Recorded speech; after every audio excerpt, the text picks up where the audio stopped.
We are live, baby. Sunday night, May 17th. Can you believe it's getting end of May already? Memorial Day 2026. It's like I the days just melt together. They speed up, bro. Just Yep. Dan, good to see you, buddy. It's always great fun chatting with you. Likewise. Yep. Likewise. But well, today I sent Dan a message. I didn't forget because in Mexico the libraries are closed like every other day, so they've been closed for 4 days for some reason. Teachers Day, 4-day Teacher Day, and so nice. Yeah, so supposedly they open again tomorrow. So I'm working at home today. But so I sent Dan a message and I said, "Hey, I'm writing a chapter in the book about the Chinese 5-year plans. Do you want to give that a discussion about how the United States could benefit from requiring our government to establish a 2 or 4-year national plan? Since we have basically a 4-year presidential cycle, there's no reason why, instead of them doing their January address, because when the president comes in, when they're first elected, there's no State of the Union because he hasn't been president. So I think they call it, I forget what they call it, but it could instead be his address to the nation on the plan he has set forth for the country, because I think it's a major problem in our country that we don't seem to have any direction. And it clearly has allowed corporations to rule our country, or other countries to rule our country. No argument, in my view. Yeah. So I'm not sure I'll read the whole thing, Dan, because it's pretty long, just that blurb. But I'll just read the first paragraph of what I said to Dan. The USA is very good at spewing rhetoric and high-minded objectives, but we are absolutely terrible at making and executing plans. This is a character in my book talking. His name is Wit. So Wit rasped, his voice dropping into a low, steady rumble that commanded the room. The United States never actually plans anything. It was glaringly evident in Vietnam, and it has been the defining signature of every single kinetic conflict and foreign war we've staged since. Now the exact same structural rot has bled completely into our domestic, economic, and social agendas. What in the heck are we doing as a country? It seems like the only coherent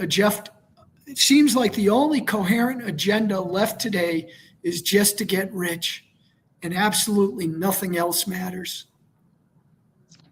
So goes on for another couple paragraphs. So what do you have to say, Dan? To all that? I think it's a great synopsis. It's exactly what I feel like as an American, a tax-paying American. I just feel like we have exactly what you've articulated here. Total lack of planning. We're up against a competitor or a challenger that does the complete antithesis, engages in the complete antithesis. They do plan to the nth degree. They are highly detailed. They stick to their plan. They might modify it, adjust it a little bit, but once it's set, it's created, designed, set, and it's basically adhered to. What do? We haven't had a plan. They do modify it, though. Since World War II, since Ike in the European theater. And his plans were so detailed and written out, milestones, everything. What plan have we had economically? Anything since World War II. We would not have won World War II without that level of detail and execution. Well, isn't it interesting that we had the highway system created under Eisenhower, and really we haven't done anything since? Great, excellent point. I mean, the level of planning that took, as well as execution. Would you think we'd accomplish that today? Hell no. I don't think we would. Not with the current leadership in place and the current, for lack of better terms, protocol and stuff. No way.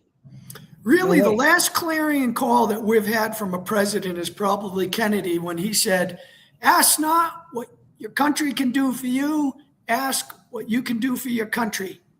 And he also had the objective of going to the moon in 10 years or 7 years. Couldn't agree more. Kennedy, you know, I have family members and stuff that, hate him because of his family and some of Yeah. the issues, Teddy spilling the Cadillac into the ocean, and, stuff happens, right? None of us are perfect. I'm not defending it or whatever. I'm not even going there, but he's the Well, last president, great Ted Kennedy president in is my not view. JFK. Yeah. But Two he's the different last great president that asks us to be united and at the same time on the same page and kind of galvanize us to move in a direction. Well, he definitely took on some issues. He created the Peace Corps. He enforced civil rights, right? He sent down the National Guard to the South. He did. That was a big deal. I think it was the New Jersey National Guard. Sent it into what, Biloxi, Mississippi, 1962, something like that. Well, Yeah, he wasn't screwing around. no, he He called their also bluff. he also talked about, and we've covered this on previous videos. I think he talked about the IRS, talked about, the money supply, Oh yeah, the you know, CIA. the CIA. He said, "I'll blow you into like 1,000 pieces of light or something like that." He alluded to, constant warring and stuff. I mean, he touched on topics that, And he was all over Israel. He was all over Israel about the bomb. That's right. That's right. He touched on so many things that took bravery, and that the powers that be were probably thinking, look, Johnny boy from New England, um, stop, cease or desist. And he eventually desisted, if you know what I mean. Yeah, and the amazing thing is he was inaugurated in January of '61, and he was dead. 63, right? Yeah, November of '63. So November. in almost 3 years, 2.5 or something. look at all those topics we just covered. Oh yeah. And I don't think he would have escalated. I don't think he would have escalated in Vietnam, because if you look at the number of deaths in Vietnam, they started spiking in '64. With Johnson. Yeah, Johnson Totally Johnson is the one. Yeah, Johnson is one of the worst presidents of all time. And that's saying something with the current crews we've had. From what I know of him, he was a piece of work. Yeah, he was. Let's not go down this path. No, we don't need to go there. But I want to keep piggybacking off of what you read.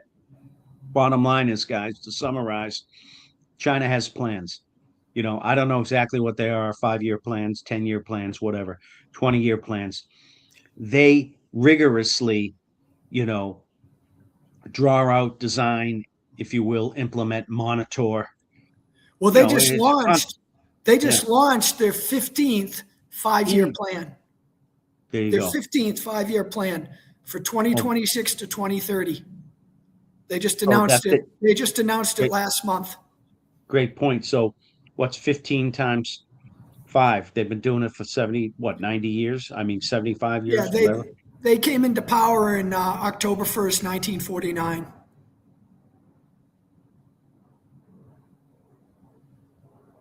And ever since. Now, what have we been doing since 48, 49?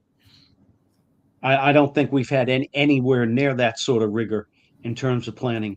particularly long-term planning, however you want to define it. Long-term, I believe the official definition is what, 5 years or more, 4 years or more, according to Webster's, something like that. Whatever, long-term planning.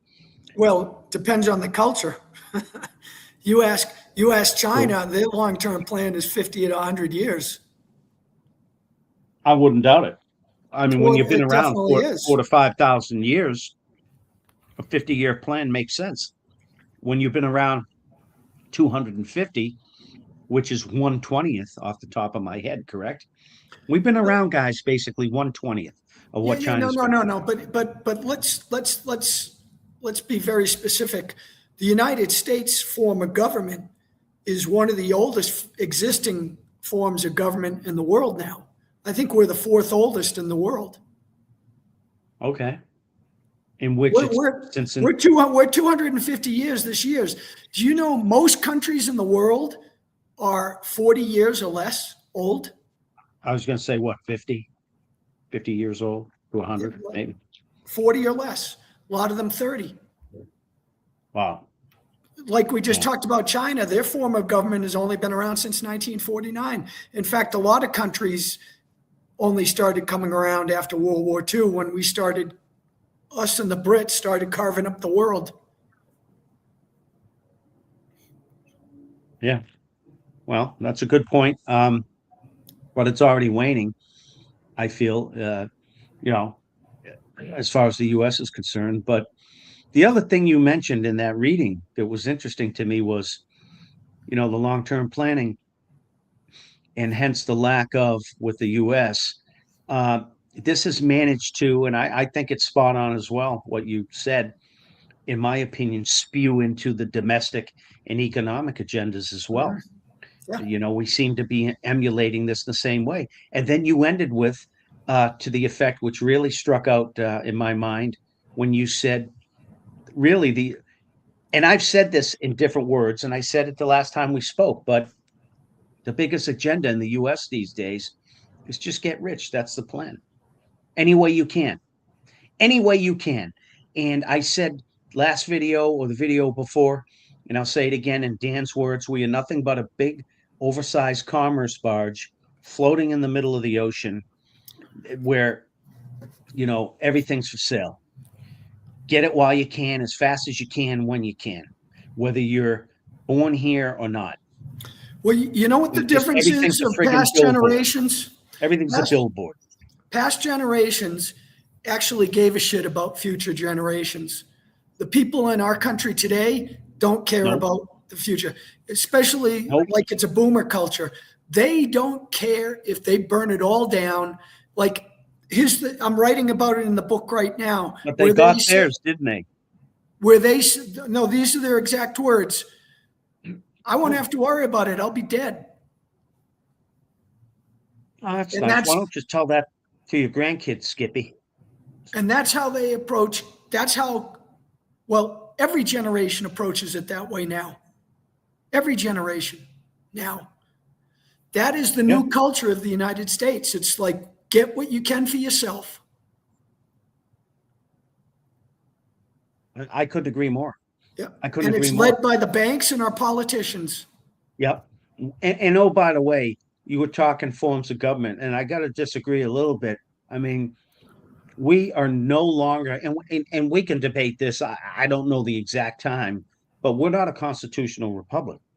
I mean, maybe in name and in theory, but we don't act like one. Well, We are fascists, guys. We're fascists. Oh my God, he's calling us fascists? I mean, what are we, Benito Mussolini under fascist Italy? Yeah, we are. Look up the definition of fascism, which you just touched on, Dave. The corporations run the friggin' show, and they are so intertwined with our government in terms of lobbying and super PACs and all that kind of stuff. That's exactly what we are. yeah. They're not fighting for us. They're not taking the people into account. That's not their agenda. It hasn't been for decades. We're fascists. We're not a constitutional republic. It's a joke. Yeah, I'm looking for the, damn it. I just lost my place. Well, Mhm. I'm writing a whole section on the data centers as well and what that really means. And this is, I've said this to you before. We are Hey, for us. definitely some of the stupidest freaking generations and people in our country's history, because No doubt. nobody is looking at this mad dash to put up all these data centers and AI, and I agree. nobody is scratching their head saying, could this be a nefarious objective here? I mean, could the powers that be see the writing on the wall, the clock is ticking, and they're like, we got to get this digital prison up now, or we're going to be porked. These people are going to string us up like Mussolini if we don't get them locked down. The technology's here. It's just got to be sort of implemented in such a way where it's, for lack of a better word, integrated together, patch quilted in such a way that it does what you just said. It creates electronic soul for us, so to speak. Right? Yeah, I mean, you remember the Patriot Act after Yeah. 9/11 and the Oh, yeah. NDAA, the National Defense Authority, right? They just, Bob Dole just happened to reach into a drawer, throw it on the desk. It was sitting there waiting for The who phone knows book. how long. Hey, Bob, you write that over the weekend? The phone book? So how do you know? How do you know that the code isn't just sitting there waiting for them to just click the mouse? Oh, you know it. You know it's there. Or damn close. I mean, the button's already built, I assure you. The software button's already built. They're just finishing, Yep. and the GUI, to use the software button, whatever, that's all in place. And I They're just mentioned this a finishing couple. the Yeah. touches in the background. And I mentioned this a couple of weeks ago, and you started debating with Zodi about hospitals. I wasn't referring to today. I'm talking once they implement their digital systems, once they lock you out, you're out, baby. You aren't going to be negotiating to get back in. Sorry, Mr. Dan. We can't treat you. Yeah. That day will probably come. And at the rate at which, Well, you remember the movie Elysium? yeah, That was one of the core parts of the story. there you Remember go. the woman had her daughter and she sneaked Yes. onto the cloud Yep. because they had the machines that would cure everything that they wouldn't let the public have. That weren't on Earth or whatever, but it was on the artificially engineered and In the implemented cloud. In the planet cloud. Yeah. or whatever it was. Yeah. They lived in paradise, had everything they needed. And the rank and file, the average slob down on Earth, was just, supporting them essentially. Yeah, I remember, Matt Damon was making a joke with one of the robots, and because the robots didn't get it, they broke his leg or his arm. Remember that? I don't remember that scene, but Yeah. Yeah. I mean, that's where we're headed. There's no doubt in my mind. So now he has to work. So now he can't work at his job because he has a broken arm. I mean, we're headed to that path now. I mean, look at America now. There's so many people that either don't have health care or they're afraid to use it because it's woefully inadequate. The deductibles are huge. It's a half-ass plan. The insurance companies fight you on everything. Right? No, we're not going to pay for that operation. But really, I have colon cancer. I'm going to die. Yeah, well, Well, I've told this can't story cover it. before. I've told this before. One of my best friends, he died because Matt. Yep. he chose death because his insurance would not pay for a stem cell replacement. And they said, you'll have to pay out of pocket. and we're not going to pay because we deem that it's a low chance of working for you. Yeah.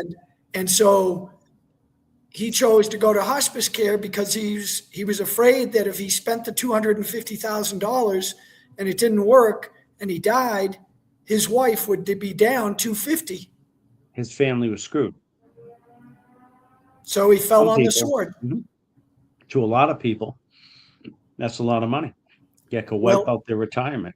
I guarantee you that is probably not an isolated incident in our country. Absolutely not. And I think it's not why. anymore. And I think it's why Luigi shot that guy from UNH to make a point. So we are probably there's roughly 200 countries in the world, 190, something like that at any given time. We are probably, you can count on one hand, if that, countries in the world where, you can go bankrupt and or die because of your health insurance. And as far as industrialized, whatever nations, first tier nations, first world, whatever you want to call it, I'll go out on a limb. I haven't done the research. I'd say we're the only country where you can drop dead or go bankrupt over your healthcare insurance. Canada won't let you do that. I don't think the Brits will. Norway, Sweden. Well, let me get back to the opening of the show. What is by requiring the new administration to put together a plan, it now focuses the entire country on what the plan is, correct? Right now, nobody knows what it is.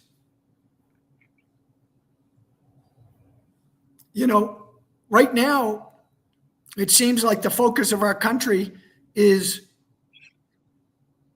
Israel and Iran. Yeah, the bottom line is, and we've continued to touch on it in a tangential way, even though we were just talking about healthcare a minute ago and dropping dead. But that plays into what we said earlier. Lack of planning, lack of domestic and economic agendas and orders now. To me, that's all part of it. We're disjointed everywhere, at every level. And we don't have the leadership that's either thinking about it or the right leadership in place or the competent leadership. I don't know how else to put it. They're not getting the job done. And as a result of this, what's the word I'm looking for? Lack of planning and just outright dropping the ball. How is this going to get fixed? It's only going to get fixed through a concerted, deliberate, conscious effort, which is a new administration with a new plan that rigorously, like the Chinese do, adhere to it. But that's not going to happen because the corporations intertwine with the government. I don't see it happening. Well, no, of course our not. society's gone.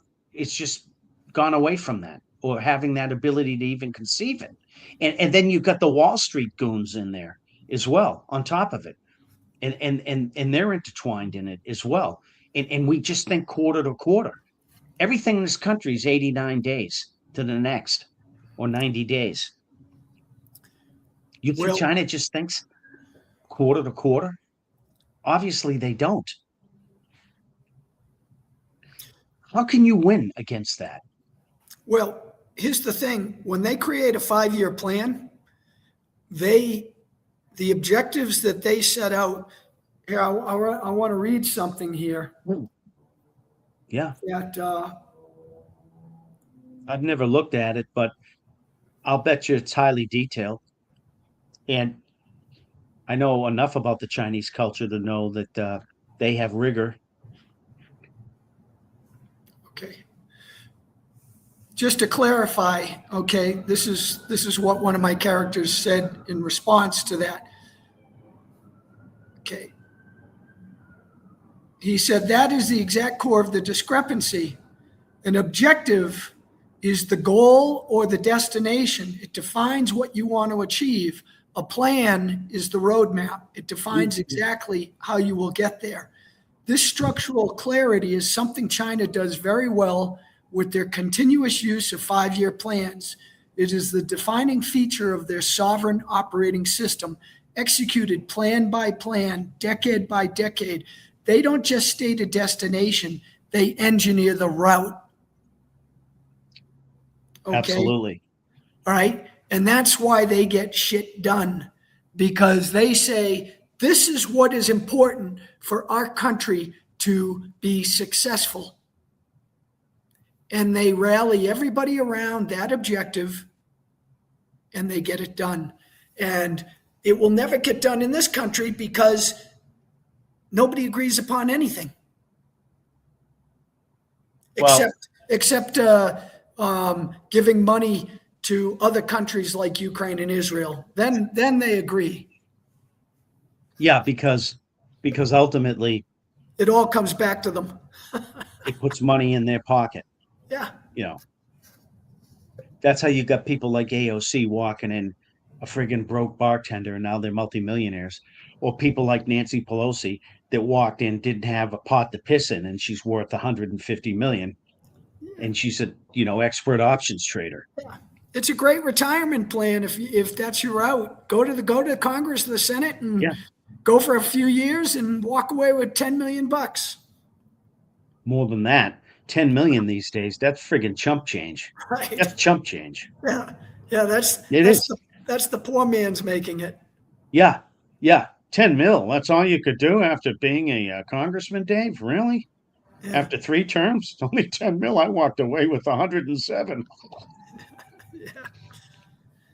Well, this is why I've been saying for years, we need a constitutional Congress where we start holding our politicians responsible to that document.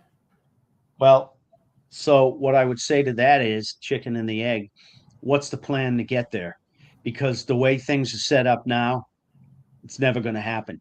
You need a plan that's going to pull out the ball-peen hammer and start breaking certain stuff. Well, people think that the Constitution is the problem. The Constitution's not the problem. It's not the problem. It's if you ignore, it's like if you have a diet plan or a workout plan and you don't follow the plan, gee, why aren't I getting, the results? Why do I have hypertension and, 180 over 100 and, my diet is absolutely horrific. I eat Haagen-Dazs quarts every night and subsist on Elio's pizza and chicken wings. And I'm 76 pounds overweight. But to your point, I had the plan hanging up on my refrigerator the whole time. Yeah, I just blew it off, it's kind of like how people would buy that robo, what is that? Remember that fake gym? Not fake, but they use the rubber plates, and people would use it as a laundry machine. Yeah, they hang their clothes on it and stuff after a week. Yeah, it looked like a Chinese laundromat. But that's where we're at. The other thing you touched on, and the other challenge we have is, and you just said it, like China, they're more of a homogenous country and culture as a whole, right? No, I know they have. That's a misconception. I know they have. I know there's different factions. I realize it could probably be broken up into 4 countries. No, what the difference is they have a homogenous government, not society. Well, and that's what I was going to say. The CCP, they never, as we naively thought when we were letting them into the World Economic Forum and the World Trade Organization and stuff 35 years ago, or whatever, we thought that our system and way of doing things in the West was going to somehow transcribe to them, particularly probably government-wise as well, right? When they have enough of those freedom fries, they'll convert. 100%. And it never happened. They took certain aspects of it, with the free market to an extent and stuff, but the CCP has always been there, right? And it's the CCP that because of that one governing body, if you will, with really no challengers, uh, Well, can no. They have rigorous debate when they're debating things. Um, understood, but at the end of the day, it's one concentric party that's at the helm, yeah. driving the Once ship, once the unlike us, decisions are made, it's no longer right?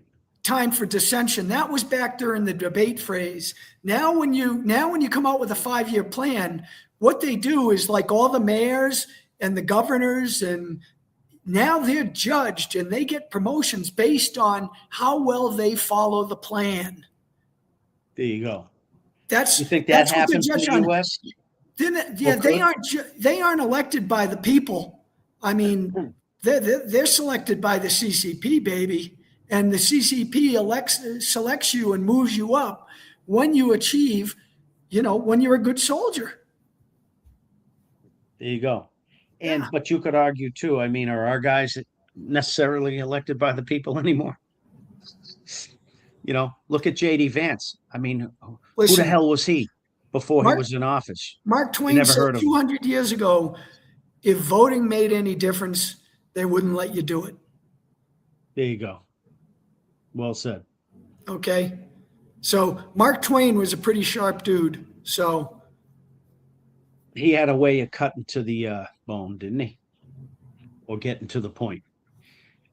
So I just, again, recap quick the fact that we're disjointed, the fact that the corpse and the government are so intertwined, the fact that we're not nearly as homogenous with, really a hierarchical thing like they have in China at the top. I'm not saying we should be like that, but, they're able to make decisions in such a way and adhere to them in such a way that we're not able to under our system. And then you factor in Wall Street and all that, and you factor in the disjointing of everything, of the domestically economic plans, long-term plans. The only plan in the US, whether you're born here or not, the way I see it is just come here. It's a money grab. Everything's for sale. It's just for the right price. Everything and anything is up for grabs and or up for sale. It just you just got to name the right price, baby. well, that's And why it's if you sold. don't have a plan, if you don't have a roadmap, anything goes. Anything goes. How are Yeah, you going to absolutely. determine your priorities if you don't write it down? Yeah. 100. Well, great point. Yeah, no, you're right. And we've talked about it many times, even at a personal level. That transcends to, at a group slash, national level slash societal level. And that really leads us into the second major point, which we've sort of touched on, Dave, which is Trump's visit to China this week, right? Have you heard anything about it? I basically heard it was an embarrassment and basically a freaking debacle, and that they all walked away essentially achieving nothing. The best commentary I heard on that is it could have been an email. Why was it a trip? The with our biggest, business minds and leaders like she, whatever his name is, the president there, Xi Ping or whatever. I mean, he wasn't impressed, right? And Trump thought he was going to go over there and, puff his chest out and, doing one of these. I'm calling the shots. This is how it's going to be. And my understanding it was the complete opposite of that. And it plays back into did they have a game plan before going over there, aside from pomp and circumstance and just making a show, showing Yeah. up with Elon and the boys and Larry Finkster, BlackRock, and Plus, and plus everybody? you're going into a visiting stadium. Yeah, great point. Right, without a game plan. Yeah, we got the How team. often do you throw your weight around in a visiting stadium? Maybe a neutral site. You're showing up. Great point, Dave. You're showing up with the all-star team, so you think, in your nice uniform, but you have no friggin' game plan for X and O's whatsoever. Never mind strategy. So now what? You just think on because you look good, you got the cute uniform on that they're gonna just surrender to you. My Well, understanding was Xi didn't even meet him at the airport.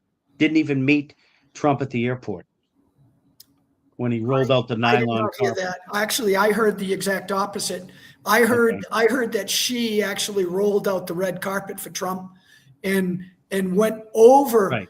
I and saw that. basically he went overboard because he knows how to stroke an ego like Trump. Okay. Well, that's a different take, but it doesn't sound crazy. Yeah, Doesn't basically sound crazy. what you do is you play house, you play host. Say this is our forbidden garden. This is a Hooters. This is a pagoda, and that's all. That's all she did with this guy. I heard she brought him back to his private residence, which she never does. He's only done it with Putin, and so Trump supposedly asked him, "Hey, am I the only guy you ever brought back to your private residence?" And he's like, "No, I brought Putin back." But listen, do you really think Trump has a plan on anything No, except make money for himself and his family?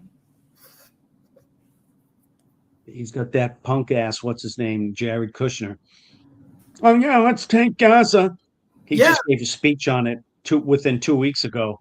There's 2 million people in Gaza, from what I understand, plus or minus. Where are you going to move all those guys so that he can make the next Miami Beach or Riviera hotels? He's talking about land development and stuff. Okay, great. So yeah. what are you going to do with 2 million people? Where are they going to go and live? Well, Just a minor detail. in my opinion, Trump could be impeached on that alone Yeah. because he specifically said that Kushner was not going to be in his administration, and he also brought in Tulsi Gabbard and Robert Kennedy Jr. to be key components in his administration, and they've done nothing.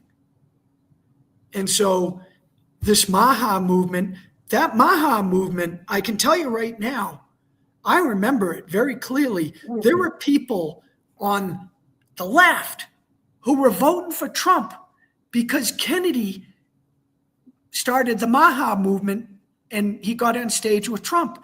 And so you had people who would have never voted for Trump voting for Trump on the promise that they would make America healthy again. And he's done nothing. I think he could be impeached on that alone. Trump's got to go, man. He's got to go. He's got to go. Who's going to replace him? Well, that's a problem. I mean, you Vance? got. I mean, yeah, obviously, and obviously, it's not because what year? I mean, he's 2 years in now, right? Yeah. So He's what's going to happen is the midterms are coming in 6 months. They're going to get shellacked, probably, and he'll be a lame duck for the next 2 years. And so nothing will get done. Nothing, absolutely nothing, except he'll continue to go out and bomb people and start acting like a maniac. Well, he'll continue to, he and his family make money.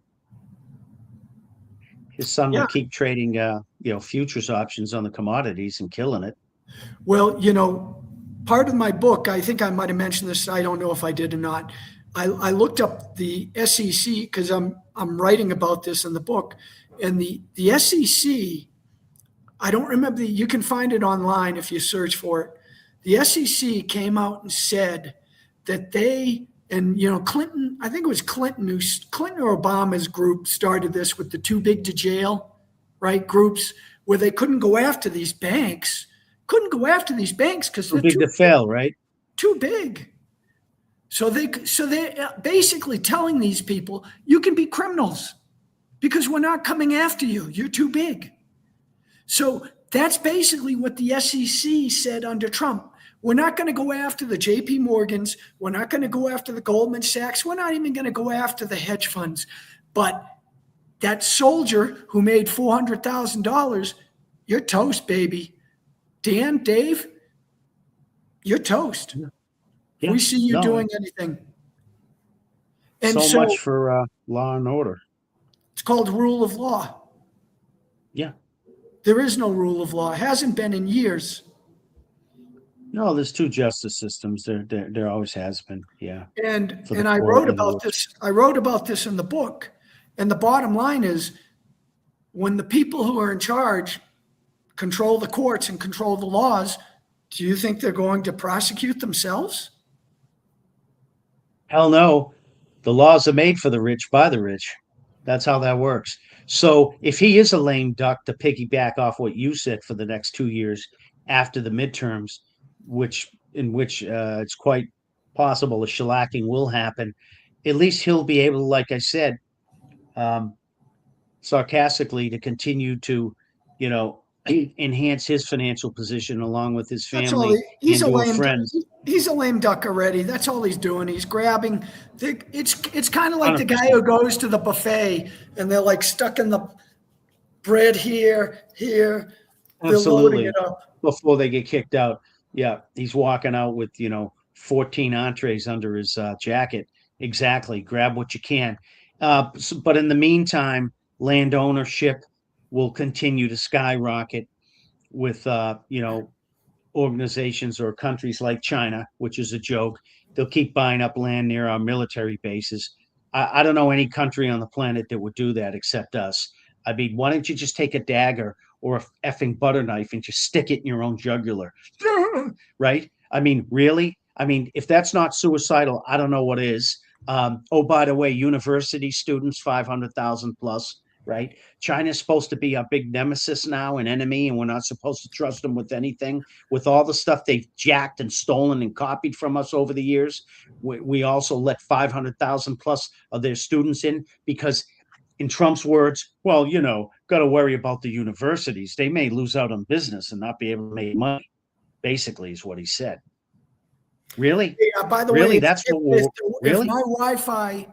if my Wi-Fi drops, then you just carry on without me. Yeah, okay. Yeah. So I heard him say that.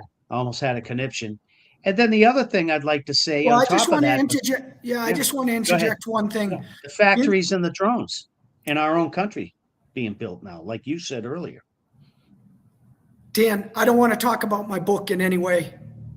I'm not trying to talk about your book. Well, I don't want to. It's in the news too.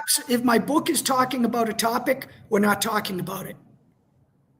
Yeah, that's fine. Okay. All right. So yeah, I wasn't referring to your book, but that's fine. Yeah, but I will say, in the book, I do reference, and it goes to how you respond in real life. Dan, if you're on a football team and you're down 57-0 at halftime, it comes down to what your character is at that point, if you're going to play or not, correct? Yeah, and I know exactly what that's like in semi-pro baseball when we were down like 14-1. Yeah, it's embarrassing. My point is that tells you everything you need to know about the character of a country or an individual. And you keep walking out on the field and keep playing. We're down 57-0. We've been down for quite a while. We're getting the shit kicked out of us. And that's when you see what it's called. It's called the rats leaving the ship.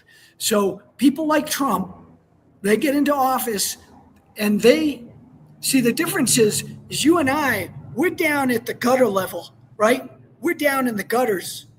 We don't have a bird's eye view. Those guys are up in that cloud in Elysium. They can look down and they see very clearly that it's ball game over. It's over. So what does their character do? Loot, pillage, steal. It's up for grabs, guys. Grab what you can while you can. Because if you don't grab it, the enemy's going to be taking it. I mean, that's what I feel like America's become now. Just a friggin' grab fest. Dan, we were talking about this 15 years ago when I was telling you this. Yeah. Yeah. It's like you said, you always use the analogy of the Titanic, which I hate, but it seems to be that way. Like before the rich leave before the 30% rich or whatever, or 10% rich that got off the Titanic, while they were leaving, they grabbed a lot of the fine silverware, the silver stuff and the gold You don't, chalice you and don't the have to whatever, like it. stuffed it in their You, pockets on you the way don't out. you don't have to like it, but if you it's why Ayn Rand, who wrote Atlas Shrugged, it's why she wrote, you can choose to ignore reality, but you cannot ignore the consequences of ignoring reality. So if you decide to be one of these people who says, well, I don't have any other options, or I'm an American, what else am I going to do? Then I've told you this before, Dan, then you can go down with the ship, baby. That's your choice. God gives us free will, free choice. You are exercising your free will, free choice. Sayonara. Bye-bye. That was your Yeah. choice. While Trump and his buddies have decided that they're going to steal enough assets where they believe, doesn't mean it will happen. These people do this because their attitude is when the new system comes into place. And this is why I think the data center thing is ramping up so quickly. You know why? Because they're looking at China and the other systems, the BRICS, and they're like, holy shit, we are out of time. If we do not get our digital prisons set up, we're not going to be able to transition everything we stole to the new system. They're going to line us up against the wall. So now it's a race between our bad guys and their bad guys. You and I are still going to get crushed. But that's what's going on, folks. This data center thing, it's pure evil. Pure evil, baby. Well, oh no, be just like the internet.com. We'll have AOL and it will be like, I'll be able to have a digital this and digital that. No, grandma. No, it means they're going to be driving you to the euthanasia center. Yeah, that's what it means. You're no longer a productive member of society. Bye-bye. And what are you going to do about it? Where you're running to? I can still get some of my Amazon orders ahead of time. The evil, I've said this, the criminals are in complete control. Evil is getting nothing but stronger right now. Nothing but stronger. And outright brazen, by the way. I mean, it even speaks in your face now and tells you what it's going to do, like point blank. What are you going to do about it? Punk. Exactly. I'm now clenching my fist. I'm now extending my arm and my knuckles towards your face. I'm going to punch you in the mouth. Boink. Tell you right now, I've said this to Dan. Dan ignores me, okay, because he does what he wants to do. If you have I tell you right now, I've said it 100 times. It's probably too late at this point, but never mind. Never mind. It's too late. So yeah, I know where you're going with that. I know. Yep. It's too late, if not for most all Americans, anyway. It's too late for all of us. Yeah. But the other flip side of that, Dave, is, and I know you hate it when I say this, because you just said it a couple of minutes ago, not everybody can leave either, for a million reasons. I mean, what are you going to do? Supplant 330 million everyone, people? Dan? Everyone, really? 100%? No, 100% of nothing or 100% of something? Of course not. But a majority of people could have. So what do you call a majority? 51%, 74%, 89%? Okay. It comes down to people don't plan. That is true. That's human nature. Plan. Like I've said to people for years, I'm sure. But even if they did, how realistic is it? What are you going to do? Empty out 3/4 of the country? Where I said people should be sitting down and writing down what you want to achieve with the rest of your life, however old you are.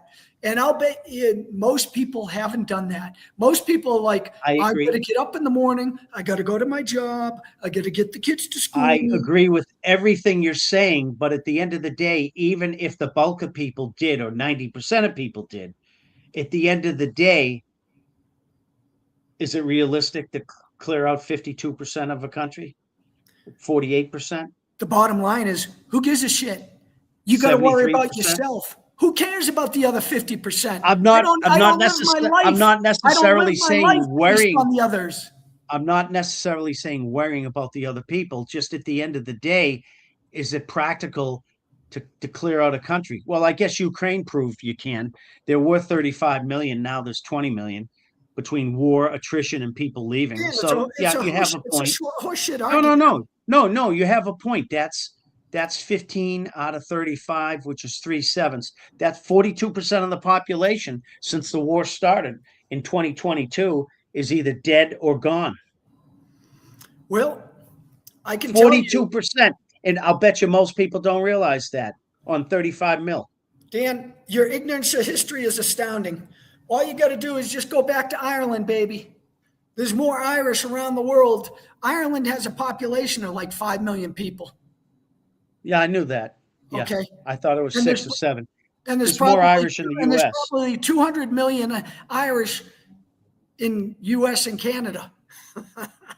Yeah, I don't know if it's that much, but Yeah. it's far greater to your point. My point is, I mean, who gives a shit what anybody else does?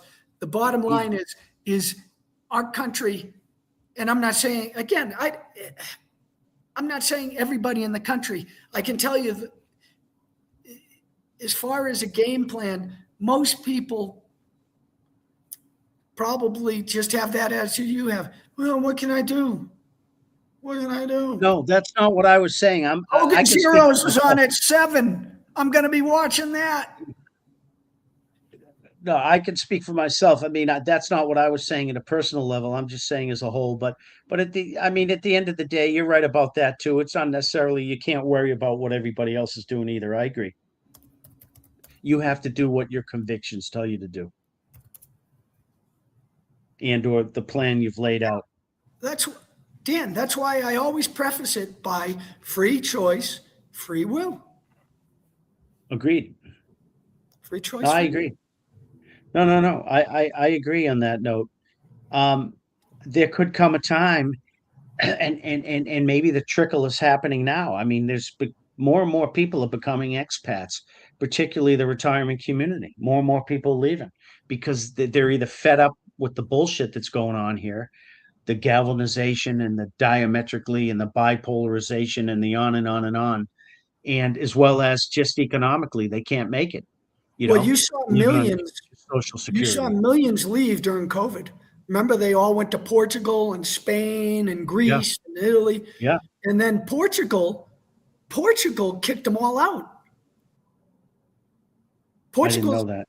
Well, yeah, they changed their laws last year. In the last 6 months, they changed. I know they started changing their laws over the last year or so. I didn't know they were kicking people out. But kicking out. I don't know if kicking out's the right word, but yeah, I know changing laws in such a way that they're going to slow down the influx. Well, if you don't have a visa, you can't stay, Dan. Right. Unless you stay illegally. Right. Yeah. I mean, in their defense, they're a sovereign nation.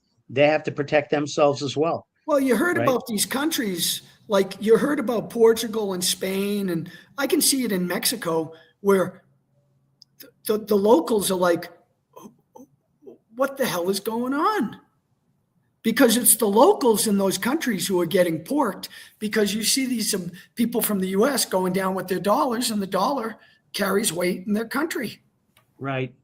And so they get priced out of their own markets. They get priced out of their own market. You got some goober from, Pennsylvania or New Hampshire. And, oh, well, what a bargain on renting. You want $400 a month for this apartment? I'll pay you $2,000 because I can. What a bargain. Meanwhile, the poor, Mexican slob working for $3 a day is like, really? My rent just went up 6-fold.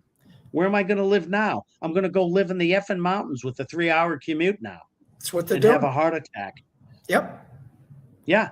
So I could see why they would be pissed off and livid. And here's the difference. I could see that. Here's the difference. The anger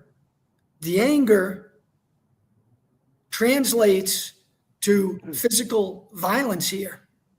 I believe it. It doesn't translate to a court case. I believe it. So when you start seeing Americans getting, I Beat up or knifed. shouldn't say Americans, foreigners. That's why, everywhere I go in Mexico, what do you think is one of the first questions I get asked? Yeah, security stuff. No, I just asked you a question, Dan. Well, you Do you drowned remember? in and out. Your thing Everywhere froze. I go in Mexico, I always Right. get asked one question immediately. One of the very first questions I get asked. Who asked you that question? What? And who's asking the question to you? The local people. Okay. Why are you here? No, Where are you going? no. What are you Where are doing? you from? Yeah. Okay. Yeah. Where are you from?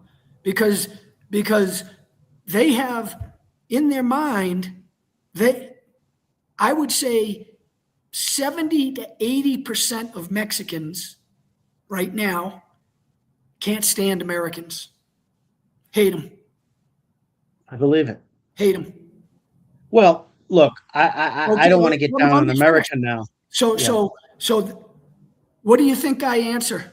What do you think my answer is? Because I've told you 100 times what my I know answer what your answer is. Yeah, you use your Ireland stuff. is. Yeah, I'm from Ireland. Yeah, you're an Irishman. And- I'm an and- Irishman. And you know what happens? And you pull out They the go passport. when they ask you, they're like an animal that's like, and I'm not saying they're animals, but you can see the tension. They're like, because Right. obviously, I don't I'm look, from Ireland. obviously I don't look Oh. I don't look Mexican. So Yeah. they're like 8 out of 10 times they're like ready for me to say, "Oh yeah, I'm from New York." Oh, what, Okay. And so when I say Dublin. when I say I'm from Ireland, half of them are like, where the fuck's that? Where's that? I'm from Dublin. Yeah. Yeah. He says, here's a crater. Here's a crater for you, laddie. My point is I throw them a curveball and it immediately, because normally, I know it's hard to believe, but normally, I'm pretty friendly and happy-go-lucky. And so when I'm interacting with these folks, I'm not fighting them. I'm talking about just whatever.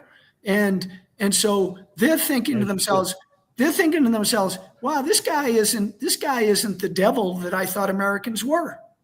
And so they're like, so where are you from? And then, I can see, I've been traveling so long, I can see the wheels turning in people's heads, and I can see the wheels turning, and they're thinking, wow, guys from Ireland aren't bad.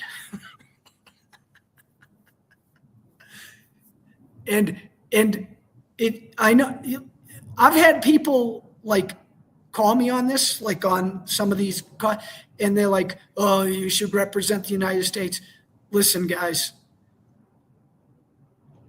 Not if you're going to get your ass kicked. Yeah. It's you. I don't disagree. Disagree. What? You're going to take there are videos. I've seen videos online now where there are people in Europe where they're almost crying, saying, I had people chasing me, or I had people kick me out because they found out I'm from the United States. Why introduce that? Because I'm not Trump. Okay? Exactly. I don't have the Secret Service, 16 guys around me sporting AR-15s, Yeah. wearing dark sunglasses. And I also don't support his policies. So, well, that too. But yeah. I would like to say that I do. Zodi just said, I can't stand Mexicans.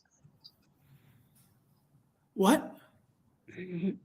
Zodi said, when we were talking about Mexicans, said, I can't stand Mexicans. Well, that's a very broad statement. It is. I don't know. I don't even know how to respond to that. There are some Mexicans You don't have to. I mean, there are Yeah. some Mexicans I meet that I just don't like, but Of course, like any in same thing in the anywhere. United States. I probably 100%. dislike more people in the US than in Mexico because I know more in the US.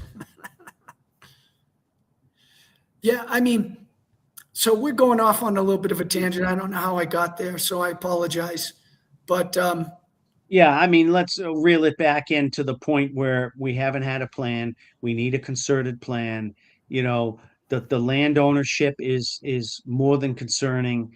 The university students more than concerning. You know, the factories. Trump is cool with them having I mean, how does this work? let me They're just say supposed to one be thing. our If anybody has any enemies and questions, rivals. if anybody has any questions or comments, put them in now, and I'll read them. And Dan, we'll have a segment now on Sundays where we'll have like rapid fire. Ask Dan. Okay. That's it. By the way, leave a thumbs up and subscribe for Dan.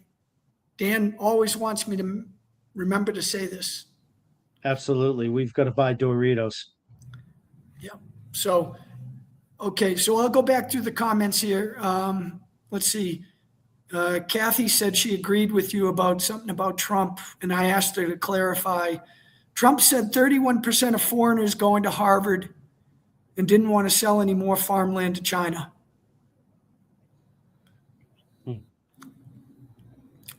Well, I will say this, in researching the book, Trump has actually put the screws to the Chinese in the US on what they can, like the Chinese are not as free right now to do things that they did 2 years ago. Like under Biden and everybody before Biden, the Chinese could come over and do whatever they wanted here. But I think the powers that be, like one of the comments, I don't know if you heard that, I heard in passing this morning when I listened to the news that Xi Jinping mentioned the Thucydides trap, where he was basically saying that there's a chance that the US and China could go to war. And a lot of people are flipping out over that because, listen, if you're watching what China's doing, folks, China is definitely assuming they're going to war with us. 100% they're assuming they're going to war with us. So my comment to that would be, I don't know if it's 100%, but it's probably 99. The other thing I'll say is with this meeting we had this week, you know, Xi Jinping did not come across like he was inferior in any way, or that he wasn't, at the very least, Trump's equal, but probably greater. I mean, he came across to me that, from what I understand and from some of the small clips I saw, that China, that the 20th century was the US's, the 21st century is going to be China's. Yeah, and China, it was in Beijing, so they had time to prep it and position it and get ready. Everything was scripted and staged. Like the video I sent you of the soldiers that they had at the airport. I saw that. They were all like 6'5" and taller. They were huge. They were like Mongols or something. They were all like 6'7". Trump's like 6'2", 6'1". He looked like a baby. And Trump looked like a effing dwarf next to them. He looked like he was 5'4". These guys were huge. And the rifles with bayonets must have been 7 feet long. Yeah, and Trump tried to have one of the Air Force guys. He got the tallest guy he could find. And you notice how tall the guy from the Air Force was next to Trump? He was 5 inches taller than Trump. And Trump's like, get me a tall guy quick. Right. Because the Secret Service agents walking down the line, they looked like kindergartners. I was going to say, I looked at all the Secret Service agents, Dave, very closely. And I'm sure some of them were at least, I'll bet you most of them are at least 6 feet tall. That, you know, they're not 5'8", 5'9". Yeah. There's probably 6 feet, 6'2", some of them 6'4", and they look like nothing, guys. And I'm not exaggerating. I looked at the pictures closely. I stopped the pictures. I blew it up. I looked at it really closely. The Secret Service agents look like they were 5'8", and these guys were like 6'4". Well, I had asked Dan about this, but most people have heard of the Xi'an. Most people have heard of the Xi'an terracotta warriors. and that was back during ancient China days. The emperors would recruit their The biggest soldiers guy. from the northeast of China, which historically which were Mongols basically, which were tall guys. I mean, six, Huge. 6'3", 6'4", like in China, I'm very tall in China until I go to the northeast, and then I'm not so tall anymore up in the northeast. And especially over the last 10 years, well, more, about 20 years ago is when China started getting better nutrition. And Right. so that's when the northeast people started to get tall again, because if your diet has no nutrition, you're not going to grow. But once they 100%. started having their babies have breast milk and eating healthy, then all of a sudden their genetics bloomed. So you go to But North. suffice to say, didn't mean to interrupt, Dave. I saw the video. They were very sharp looking troops, by the way. Very sharp looking. You could tell their uniforms were absolutely impeccable. Dave knows sharp troops when he sees it, and I do too. These guys were sharp looking. I mean, to the T, their belt buckles, everything detailed. Their rifles, the bayonets. I know they were whatchamacallit, presentation guard and stuff, but they were extremely sharp looking and competent looking. They were not to be underestimated, in my view, by any means. These were good troops, in my opinion. Yeah, absolutely. No. The Chinese troops are, for the They're most good troops. They They're are. good troops. And the average bear in America probably thinks the opposite, but that's not true. And the Russians are actually good troops too, by the way. Yeah, But we don't need to go there. and they're in fantastic condition. The Chinese soldiers are in phenomenal condition. You are not going to see anybody with a potbelly like you do in the U.S. forces these days. Sorry, guys. Well, I have a But if you video. want to have a real conversation, you're not going to see a potbelly in China. Yeah, I have a video, several videos. I have a playlist called The Great Wall of China, and I climbed basically some of the forbidden and restricted areas of the wall, and I met 3 guys up at the lodge I was staying at before I started climbing, and they were all retired soldiers, 3 of them. And they did the entire section of the wall, like 20 miles. They did it. They were doing it in under a day. And they brought a couple liters of water. And I brought with me, I think 4 gallons of water, and I'm carrying 4 gallons. Think about this. I'm hiking, and I'm climbing walls with 4 gallons of water on my back. That's 32 pounds of dead weight, not balanced. That's heavy. Plus your other gear. Yep. It was brutal. And it was like 88 degrees. Right. So you probably had 50, 60 pounds on your back, I'm guessing. Well, they asked me, they're looking at me and they're like, Gudgeon. Yeah, what's going on, man? Because they didn't know they were hiking with a former U.S. Marine. So I'll throw that. No. These guys. So there was one section where we had to climb up this. So they said, "Give us your bag. We'll pull it up, and you can climb without your bag." And I gave it to them, and the guy fell over because it was heavy. And he was like, he said to us, I didn't understand what he said, but he was like, and the guys are like, huh? Because they just couldn't believe. So what happened was the 2 other guys came down and they tried picking up my bag, and they're looking at each other saying, now we know why this guy can't keep up with us. He's got an effing horse on his back. He's carrying an effing donkey. Well, there's no water up there. And the thing that I was deathly afraid of is not having water. Yeah, right. You can go a little bit without food. You know that. Yeah. Take water away for 2 or 3 days. Bye-bye. That's what I did. I brought a couple nutrition bars, some peanuts, and all water. And because I always think worst case scenario, and I'm like, if I get stuck up there, worst case scenario, no water. You're going to need water. Yeah. Even if I walk out. But but those guys. So yeah, I've had several interactions with with the U.S. with the Chinese military, and I can tell you right now, They're good troops. professional is the first word I think of. First word, professional. Yeah. Yeah. Yeah. And so, Yeah. um, No, but to your point, I mean, these guys are not clowns. We beat that horse. The processional with their troops there, with Trump and the boys walking back on the plane. I mean, they're impressive looking. And if you've watched any of their parades as well, they're impressive looking troops. I mean, so what's the overall thing here is that China is no longer, maybe it was at one point, the incompetent little ugly 13-year-old stepchild that perhaps it once was before 30 years ago. That's no longer the case, guys. And America needs to wake the frig up. That's my point. They're now the new heavyweight. They're not the champ yet, but they want the heavyweight crown. They want the belt around their waist.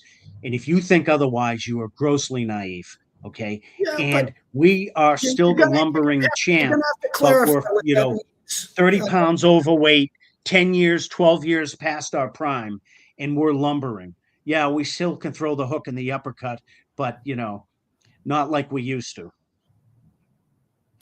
Yeah, well, That's how I see it. I think it was discussed.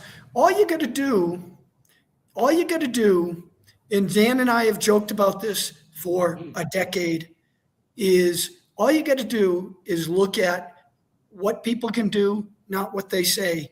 And the bottom line is China can build anything, anytime, anywhere. We can't even build that freaking bridge in Baltimore. It's now up to like 6 years and $5 billion. The Chinese would have been done rebuilding that bridge already. They would have built what they would have done, they would have torn that bridge down completely, including all the pylons and the water and stuff. And they would have had a new bridge, brand new, with the latest design and technologies up within a year or two. Hands down. Yep. Hands down. Take that to the bank. Yep. Would have been done.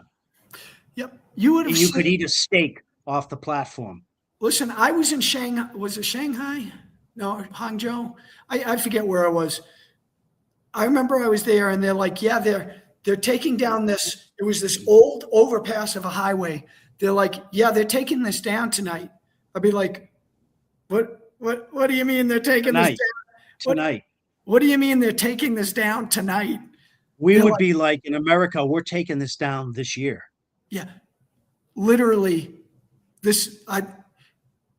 They wouldn't let me hang around. That I got booted out of the area, but I got some video of it where they literally had, I don't know, like 10,000 of these Caterpillar machines, and they came in with these jackhammers. And what they do is they start taking it. They were like ants. It was like ants.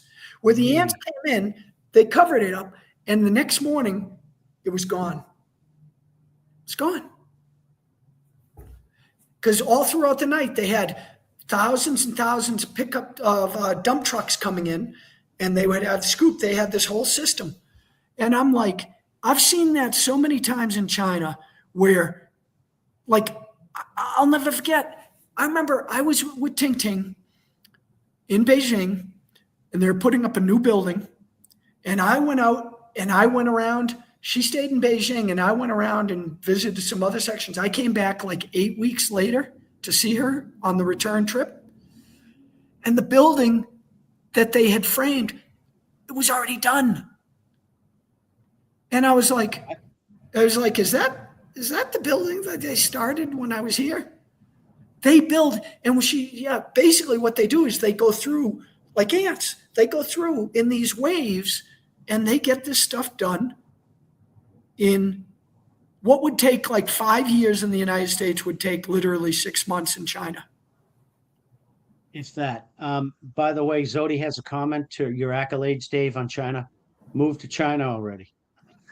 Where does he say that? I did. Move to China already. Hey, listen, yeah, Hey guys, here's how I say it, not to speak for you, Dave, amigo, but I've always been the type of guy, even if it's your opponent or challenger or whatever, in anything, business, sparring back in the day, whatever, sports, whatever.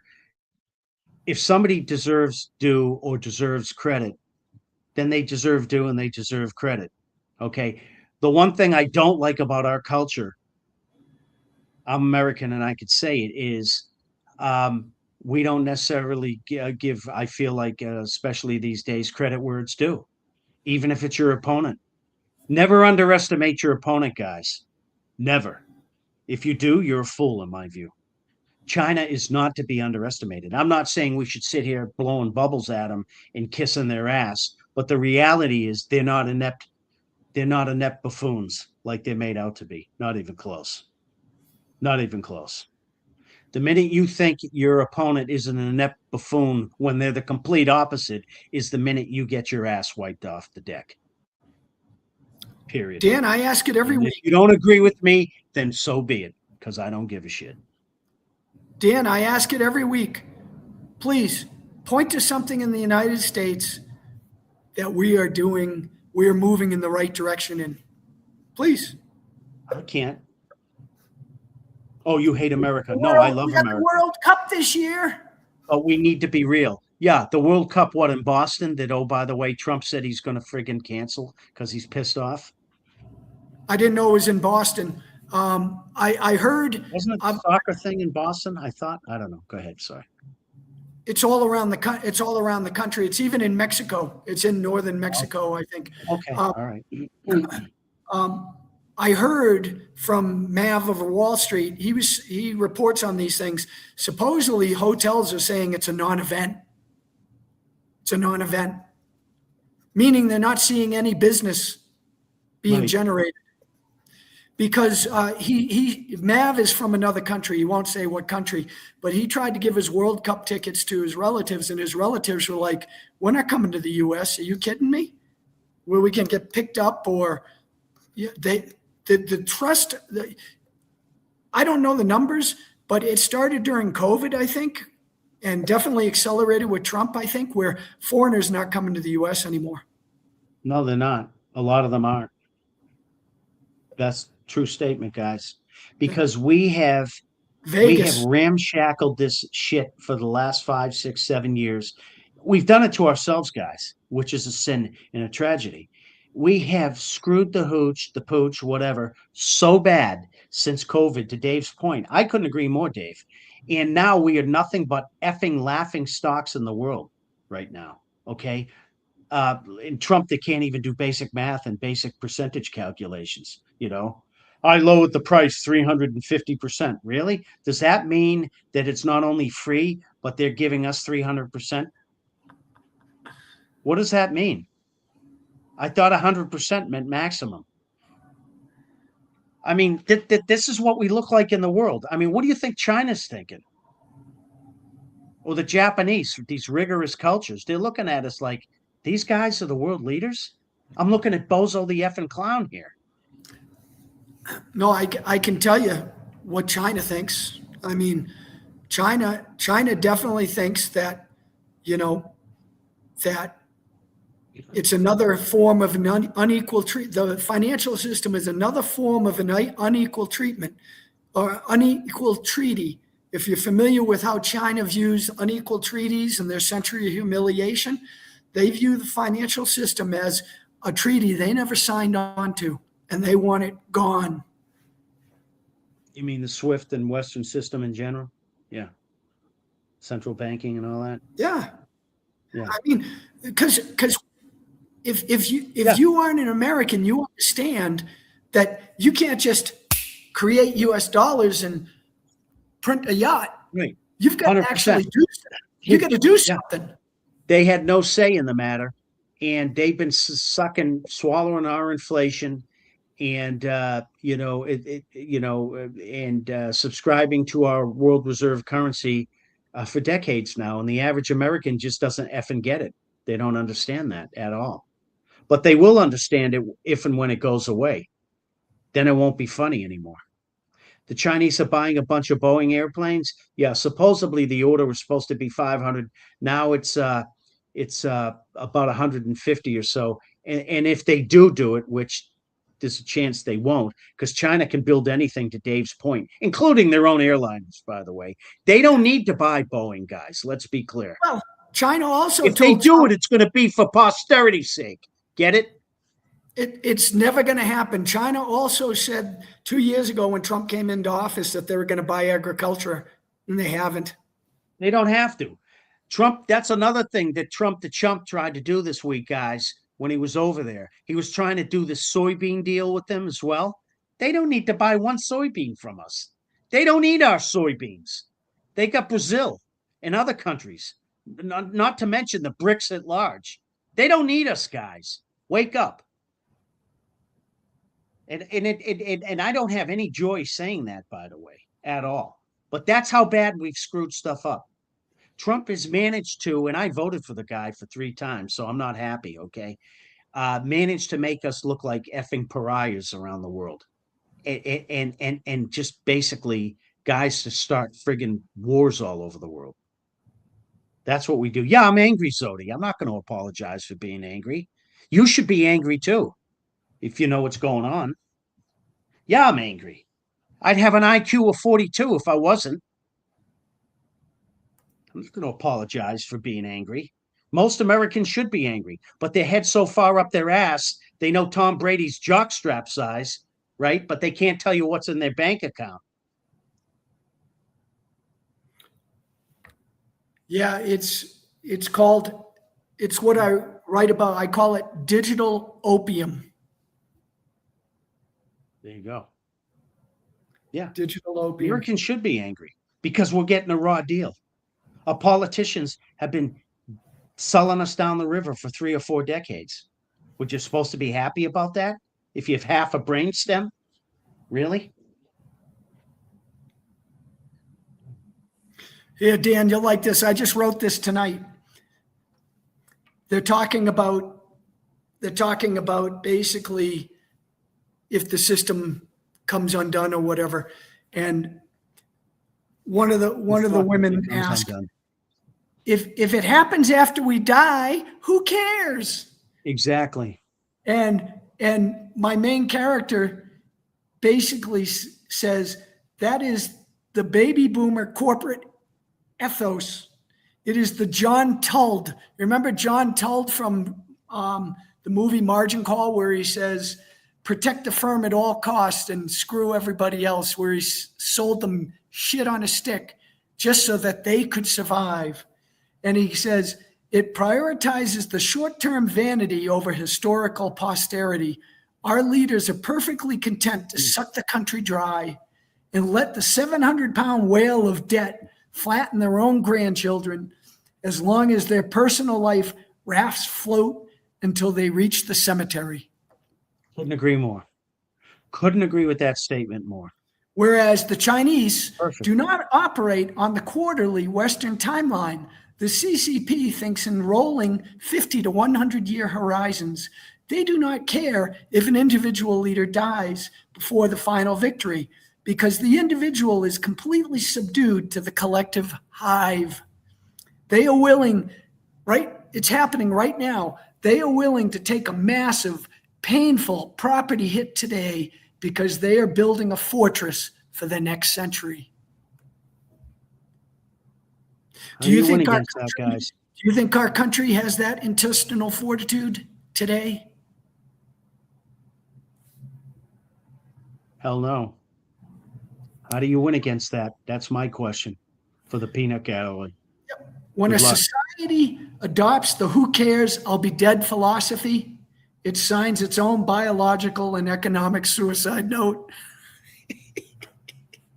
Well, I'm glad you think it's funny, Dave. I mean, it is funny in a sadistic way, but it's really not funny. Well, I go into, it explains the chronic absenteeism crisis in our schools. Why bother fixing the classrooms if the ball game's already over?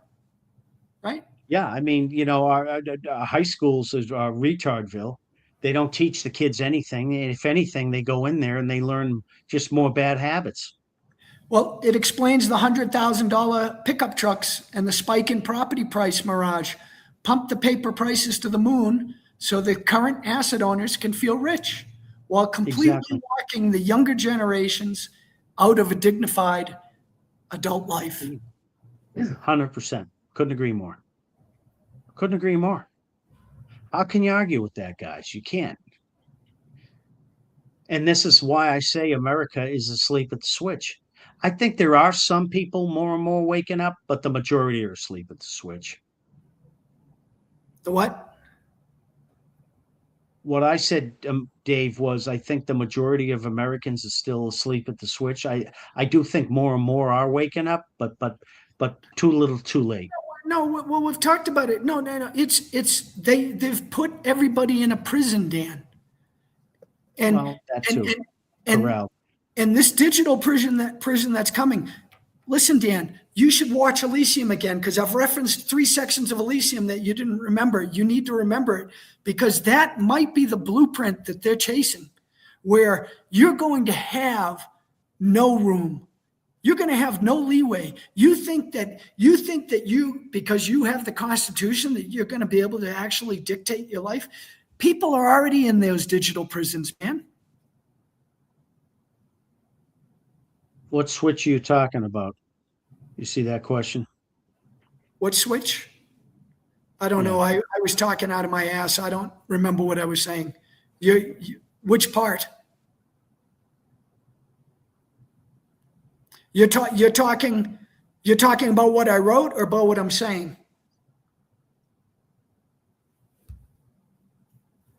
Zodi, you don't seem to understand what's coming. You might have some silver and gold, and that might help you a little while. Nothing is going to save what's coming. Nothing is going to save us from what is coming. Because I reference this, when people start saying they don't need the dollar anymore, the price of everything that you take for granted today, right, is going to cost you a loaf of bread is going to cost you a month's pay. No kidding. Yeah. I mean, let me put it this way. I don't know if it'll be a month's pay, but it could go up 5 times, 10 times. Gasoline, which is at $4 something a gallon, could maybe, who knows, go to $10, $15 if we lose world reserve currency. Who knows? Maybe $20 a gallon. Who knows? Dan, you have your head up your ass. Think about it. Nobody wants the dollar. The only reason it's going to become like on par with the Ukrainian, whatever it is. Or the Bolivar or the Argentino, whatever, when that happened. So Zodi said, well, now people will just stop eating bread. A lot of people aren't eating bread anyway. It's not good for you. Well, Zodi, so we're talking literally and figuratively. Okay, yeah, so you don't eat bread. You ain't eating steak, forget hamburgers, forget chicken. To Dave's point, either you're joking around with us or you clearly don't have a clue what potentially is coming. Well, okay. I'll bet you there are people right now who can't even afford to put gas in their car. 100%. 100%. And that's when the U.S. is still the world reserve currency. Right. Listen, it's going to be a factor. It's going to, like, day one, it will be an 80% debasement. 80%. That means that your $100,000 in the bank worth 20 will now have $20,000 worth of buying power. Of purchasing power overnight. And then it will continue to rapidly burn off. That's historically when people start going out and spending their dollars as quickly as they can, because you're better off holding the bottle of ketchup than holding a dollar. Right. I hope not, but that's Weimar Republic stuff, right? It's coming, man.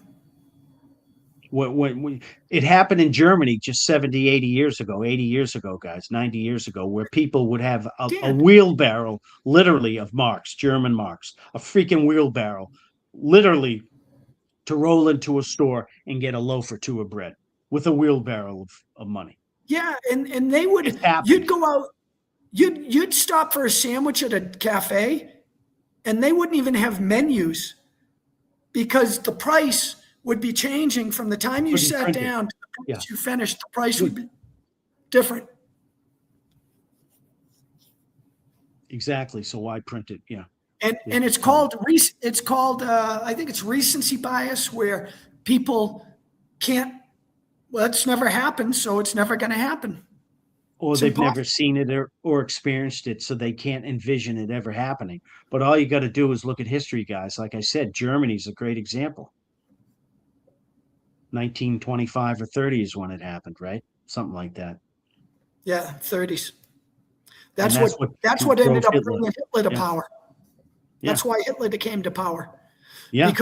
because the people wanted a strong man, and this is historically, this is why Plato's book of the five regimes is so good, because he basically says a democracy turns into a tyranny for these reasons.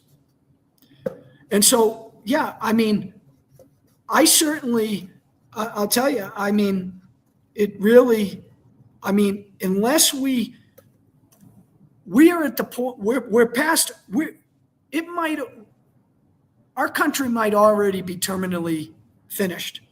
But like I asked Dan, when you go into halftime and you're down 57-0, the way I look at it is, if I'm down 57-0, I'm going out and I'm hitting whoever I can. That's me. Well, I'm hitting whoever I can. They're going to remember, if we lose 57-0, they're going to, somebody's going home with pain. And so at some point, we're going to have to introduce fear, because let's face it, human nature, right? Fear and greed. Fear and greed. Those are probably the two most common emotions. that's it. And bottom line is, our leaders, quote unquote leaders, obviously Yep. don't fear us. Don't fear us. No, how can they fear us? We're so fat and lethargic as a whole and stupid and can't get off the couch. I mean, what's the fear? And they know this. What's the fear? What's the Yeah, fear? when you Nothing. control the rules. Yeah. Fat, dumb, and happy. And are they really happy? That's no way to go through life. Remember that? Remember from Animal House? That's no way to go through life, son. Life, liberty, and the pursuit of happiness. It used to be life, liberty, and the pursuit of property ownership. Oh, that's going away too. I forgot. But anyway, that's where we're at, guys. So what does that mean for the upcoming week for the markets, by the way? Just segue into that. Well, Crude oil is up $2 right now. Well, Bitcoin has 111 and change. Go ahead. No, I was just going to say, life is getting tougher, guys. To Dave's point, like he said earlier, we're still supposedly the world superpower with the world reserve currency. And the BRICS aren't quite up on their, firing on all 8 cylinders just yet. But what's going to happen when all this changes? Bitcoin's under 77,000 right now. Yeah, I noticed. Wow. That means, well, silver was down, what, 10% on Friday, right? I didn't catch silver's price, but it's 75.52, I guess, at the moment, or it's down 2.6%. But still very high. Copper's another one to be watching. That's a good precious metal. That's only running at 6 and change. Well, historically, silver's not really high. I mean, it's been lagging for so many years. Absolutely. Natural gas is running at 2.5%. It's up. Natural ass. So, yeah. So, guys, And Trump just issued a warning after I guess he looked like a buffoon in China, right? He said to the Iranians that they've got a big decision to make in order for them to survive and essentially not be wiped off the face of the map, which I think is a grave, mistake, as well as just not a good thing to say. I don't think it serves anybody. And if you're all these other countries around the world, like China, like Russia, etc., and you're watching this, what are you thinking? Well, God help the United States if Trump sends in ground troops or if he launches any sort of nuclear. Yeah, I mean, it'll be a total disaster. Total disaster.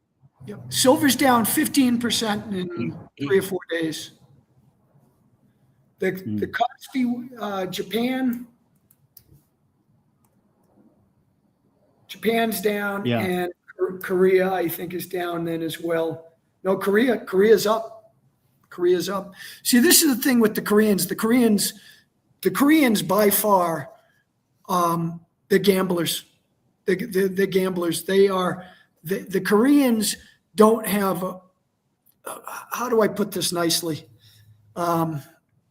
The Koreans have a very inflated sense of self, and it allows them to think that they're supermen, and they take these wild speculations that other cultures wouldn't do. Yeah. And, is that the Kospi you're referring to, or the Hang Seng? Hang Seng is Hong Kong. Okay. All right. So Nikkei's down. Hang Seng's down. The Asian Dow is down. Yeah. The Kospi is up. Yep. On a Sunday night, it's very hard to know what's going to happen because it's the new week. So I typically just take a quick look, but I really don't think about it. But I do find it interesting. I mean, I'm not surprised Bitcoin is going to break.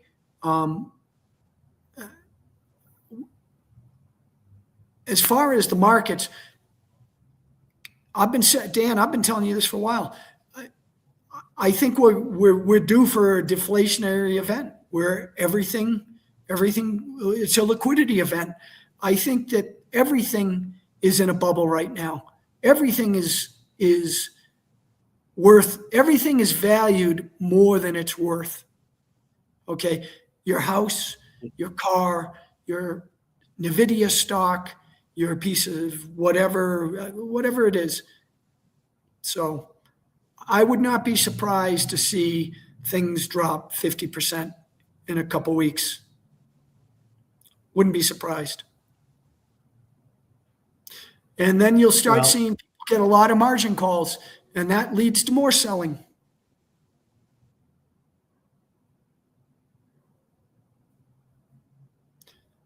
So I mean, if you look at the S&P real quick, I'm looking at the futures since 2023, 22, 2023. It's way up, right? You could argue a correction is due, no doubt about it, of at least 10%, if not more. If I put it on its all setting, since 2009, after that debacle, it's up almost tenfold in just 15 years. I gave you the analogy of the weight of the oil price equivalent of holding a telephone book straight out. Yeah. And oil is up. Oil is still over $100.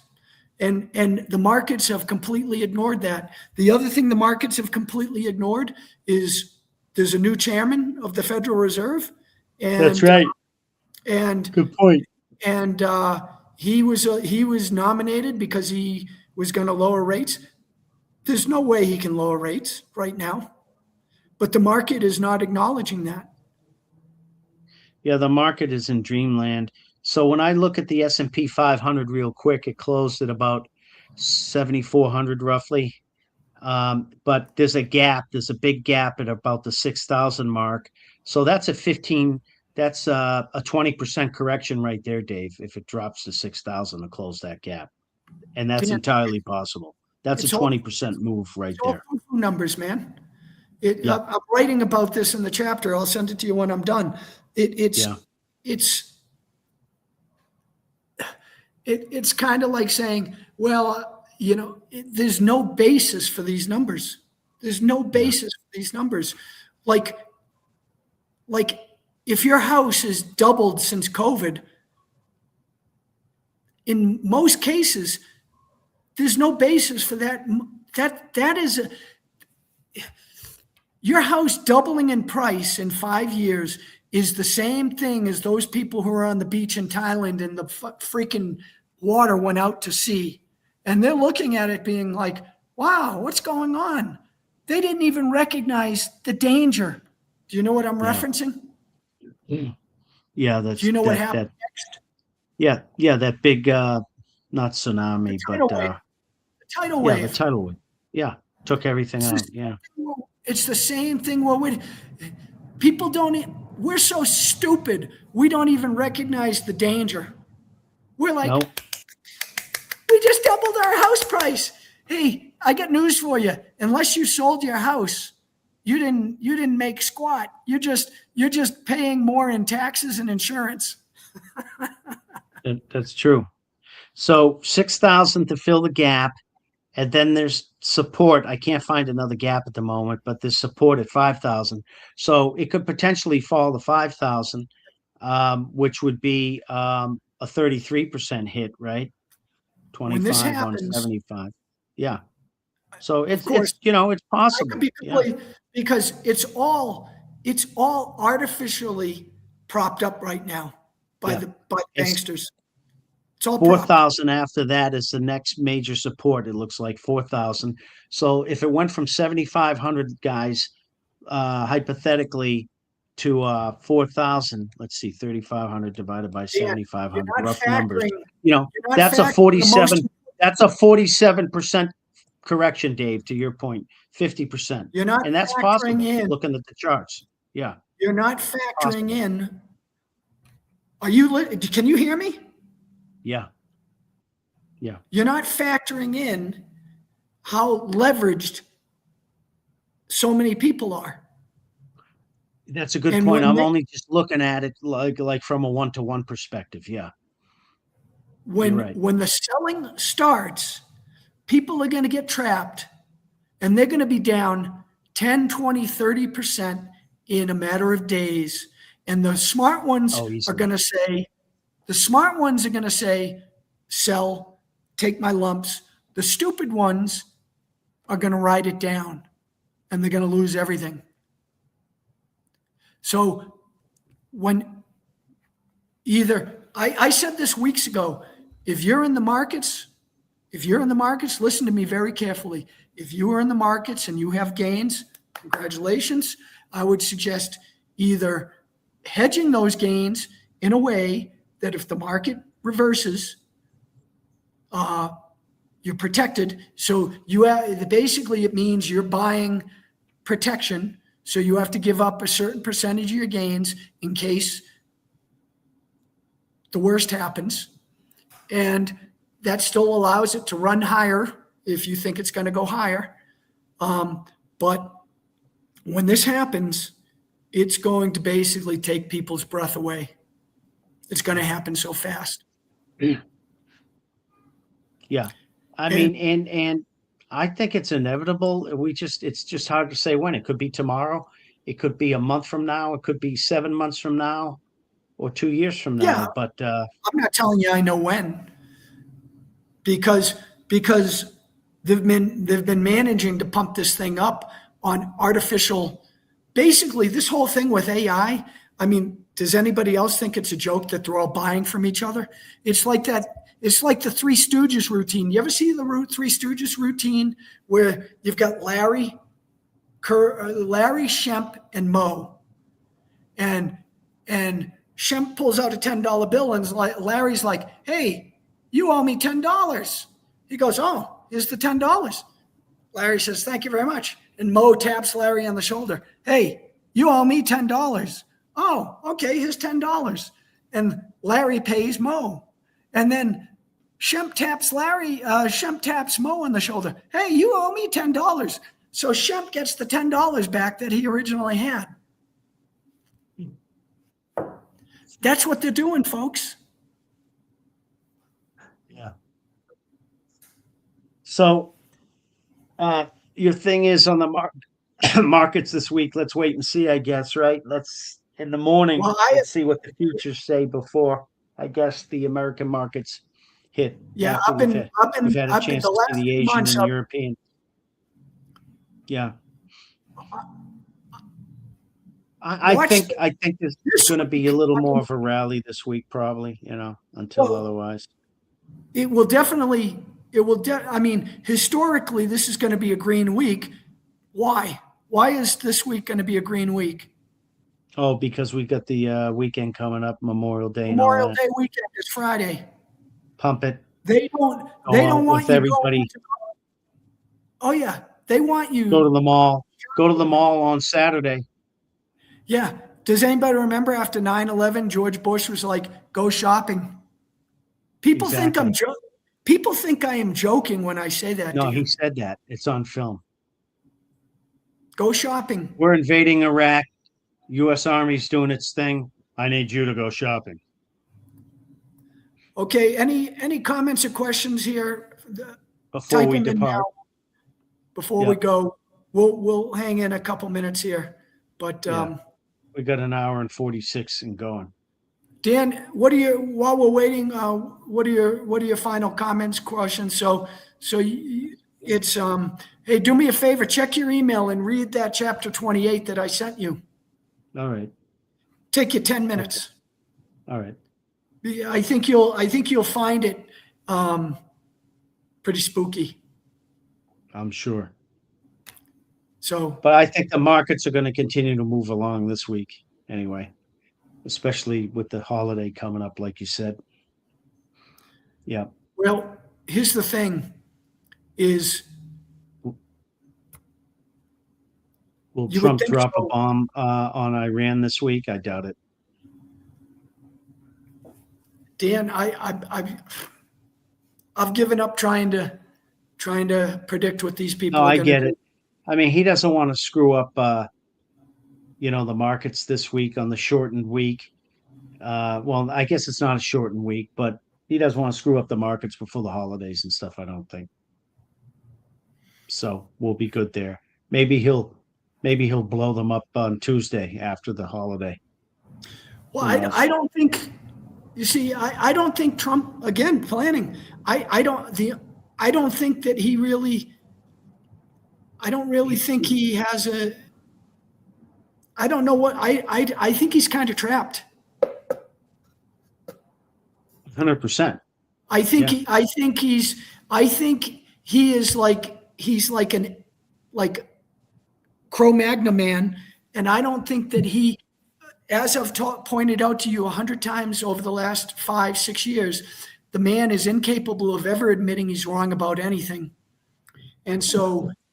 He will definitely push the nuke button before he admits he's wrong. If he had to choose between saying he was wrong and pushing the button, in my mind, it's a no-brainer. He'd push the button. Huh. Well, that's what's the word? Comforting. Those are the only two options. Are you telling? Have you ever heard Trump ever admit he was wrong about anything, Dan? Ever? Not that I'm aware of. That is probably the worst quality you can have in anybody in a position of authority. Totally agree. In my opinion. Totally agree. I mean, you might as well have an android in power at that point, Dan. Instead of somebody who can never admit they're wrong. At least an android will weigh the facts. I mean, he could even diplomatically fall on the sword with Iran guys without looking like a total buffoon. And all he would have to basically say is, look, I've been weighing this decision, discussing it with my cabinet. we went into Iran, trying He to, could even just you say, know, "We won, we're gone." that he could do, or even being more diplomatic, say, look, I've waited. We've accomplished a lot of what we wanted to do. We've gotten our point across, but because uh, external factors, because the world is suffering at this point, other Dan, countries, collateral Dan, type thing, listen to yourself. he Does could that do sound that. like that sounds like No, Something Trump would say? no, but somebody who's reasonable could give that No. explanation and say, as a result, I've decided to suspend military operations for the sake of, getting oil again through the straits, Trump, getting the if you put fertilizer. that on a The piece of world paper, needs this, etc. He if could you do put that. that on a piece of paper or a teleprompter, he's not going to read that. Well, he'd have to agree to it, obviously, before reading it. You're right. You're right. I mean, I guess what I'm saying is, if somebody wasn't a narcissistic, uh, maniac, I don't call him maniac, but Dan, who overly cares? narcissistic. Who cares about what if? We're talking about what is. And this is the problem with our country. We have our heads up our ass. Let's deal with reality. Let's deal with reality. Yeah, no, you're right. And I mean, the bottom line is if you care about your kids or your grandkids, well, I hate to say it, we're at the point now where if we don't get out the pitchforks, man, we're never getting the country back. And once they have these data centers set up and they have the digital prisons set up and they go to the CBDCs and everything has to be done through some app on your phone or in your hand. Like I'm sure a certain amount of people, Dan, will put it right in their hand. 100%. A lot of goobers will do that. Yeah. Yeah. I'll take the chip. I'll have an entire phone built into my hand. Gladly. I can watch Netflix on my palm. Yeah, well, you remember, it just popped into my head, and we've talked about this before too. You remember like 20, 30, 40 years ago, people in the United States would be like, what's wrong with those people in Russia? What's wrong with those people in China? Why didn't they stand up and demand their freedom back? Now you have your answer, folks. Well, we used to be like that at one time. You're right. Now it's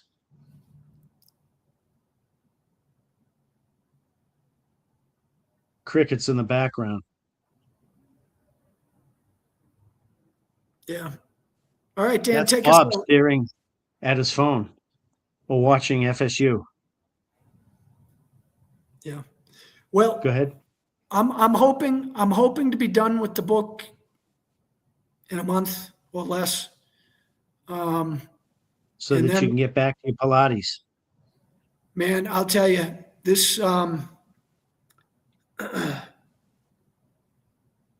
It was, I can't even express how much work this has been. And when I'm in a negative mood, I chastise myself because it's kind of like, why am I wasting this time? But Dan, you and I have done things. I got a message and it said, finish this. And so I'm stuck in Do it. Mexico City for the moment, and when I say stuck, I have to be here for certain. I basically have this month is when I can leave, and so I figured that would coordinate well. But to be quite honest with you, with what's going on with gas prices in the U.S., I'm not sure I'll come back to the U.S. I mean, why am I going to come back and drive around the U.S. and pay $8 a gallon or whatever it is? Well, it's like 4.5 now, but I think Cali's like 650, believe it or not. Yeah, that's now. But if he ramps up Iran, prices could go up 50% overnight, dude. Oh yeah. I can't argue with that. It could go from 420, 430, which is what I'm seeing now, to $6 the next day. Yeah, If he sends in ground troops, it could double. Who knows? yeah, and there could be shortages at those prices. Who knows? No, I didn't say $8. But California, guys, is like over $6 No, now.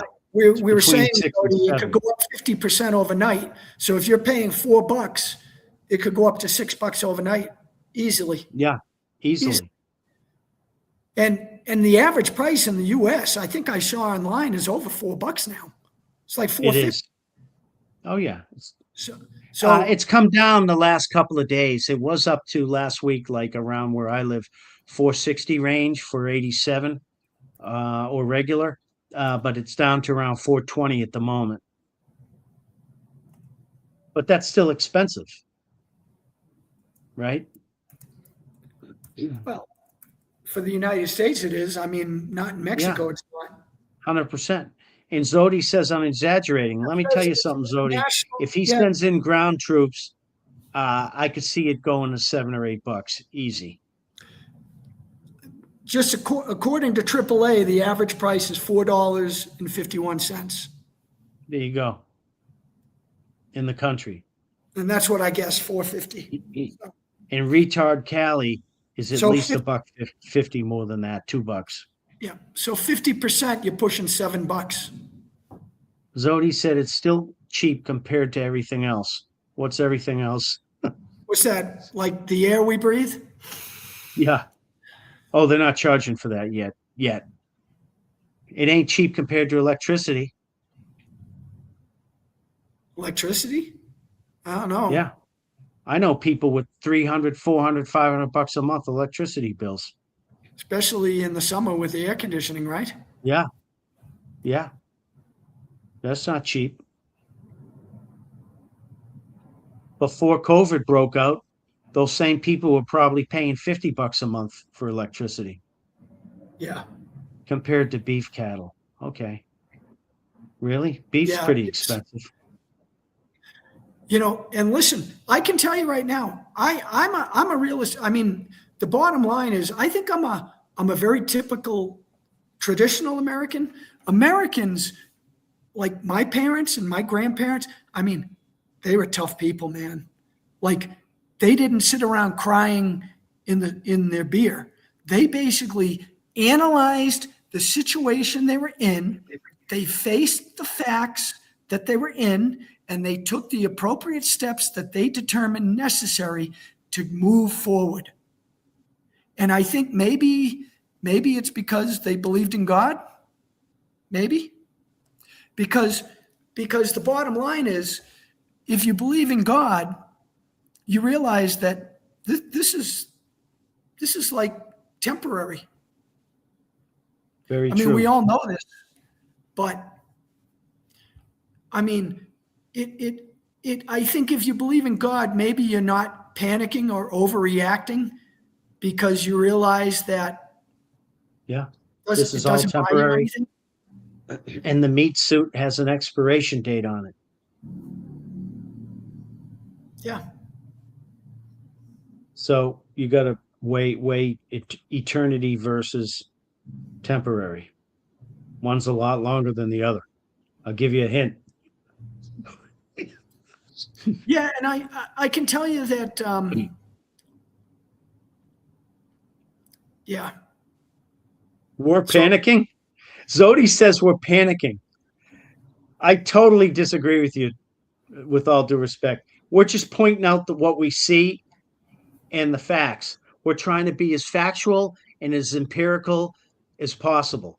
I'm okay. The one thing that I He probably says we're panicking. See, listen.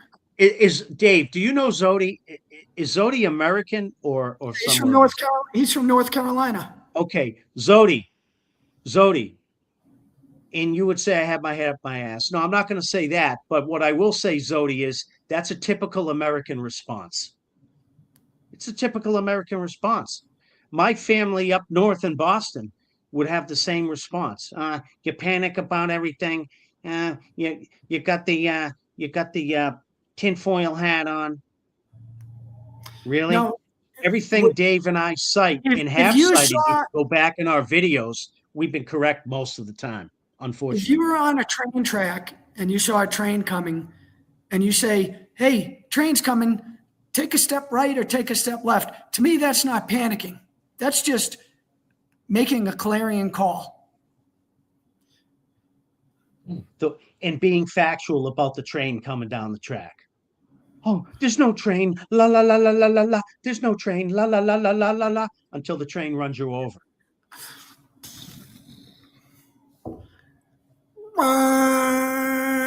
Right. Where's Zodi? We can't find him. Could it be because the train hit him? Let's hope not. Yeah. So, Hey. I mean, I just don't, I guess I'm biased because we're calling it the way we see it. You may not agree with us. That's fine. But I wouldn't call it panicking. I just really believe that's a typical American response. I'm not saying you're typical American. But the response to me is, and that's why, and this isn't directed towards you, Zodi.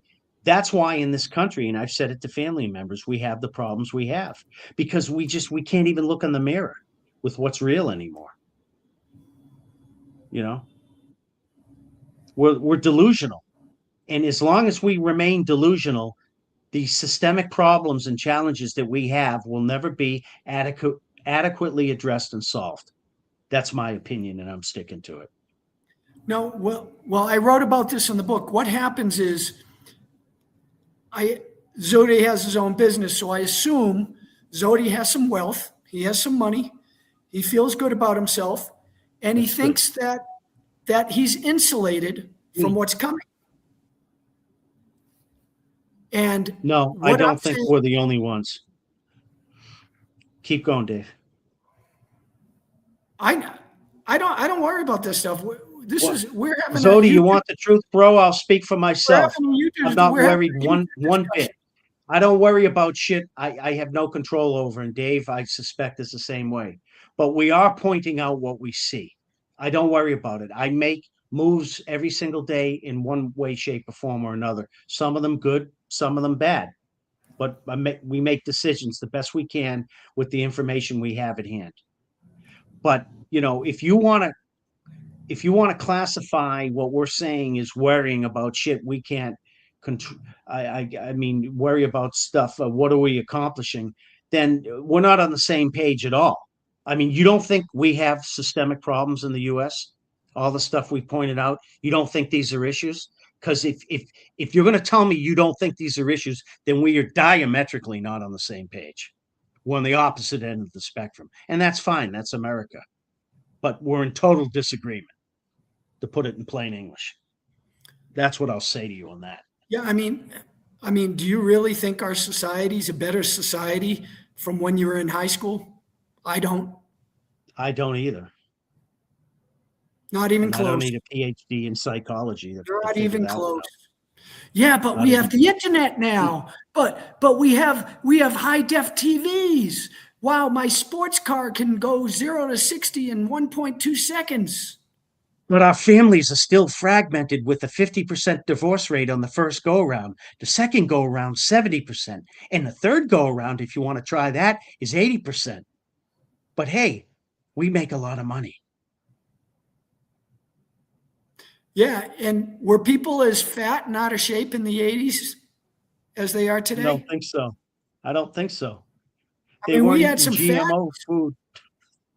Yeah, we had some fatties, but I'll never forget. I've told this story before. I'll never forget it. We were living in Kentucky, and they changed. They used to have the station wagon ambulances, and they changed the ambulance because they had to basically start going to heavy duty carts to wheel people. They couldn't hold 350 pounds. They had to go to like 700.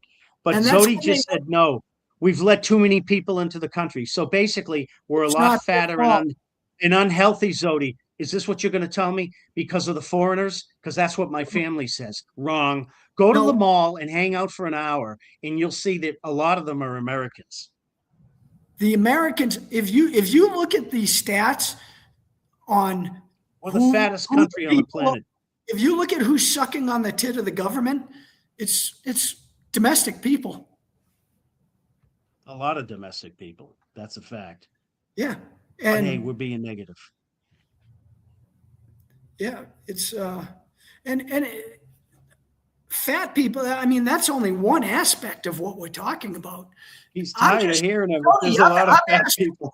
So, Zodi, I've asked you on several programs, what can you point to in the United States that we're going in the right direction in right now? And don't say the stock market or home prices or something asinine like that. Well, no, he can say that. No, he's entitled to say that. I mean, they're just artificially inflated. That's the only thing I would add. They are going up. But I don't even think of that as, that isn't, it's like saying that the Kospi represents Korean society. It's ridiculous. So I don't know Zodi's situation at all from a hole in the wall. But Dave, Right. let me put it in terms that you could understand. Somebody that's living in Lexington, where we're from, or Concord, or Hingham, that's making 300,000 a year, 500,000 a year, or they're on Wall Street making $1 million a year. Their base is 300,000 or 400,000. Their bonus is 500,000 or 600,000. Yeah, They're they're able to go to insulated. the They're Maserati insulated. dealership this weekend. They're not probably going to agree with one word we've said all night. Because they're not gonna be able to even relate to it, even though 97% of the population can relate to what we're saying. But for the 2 or 3%, they're going to be like, we're in a different universe. Dave, what are you talking about? Well, Zodi,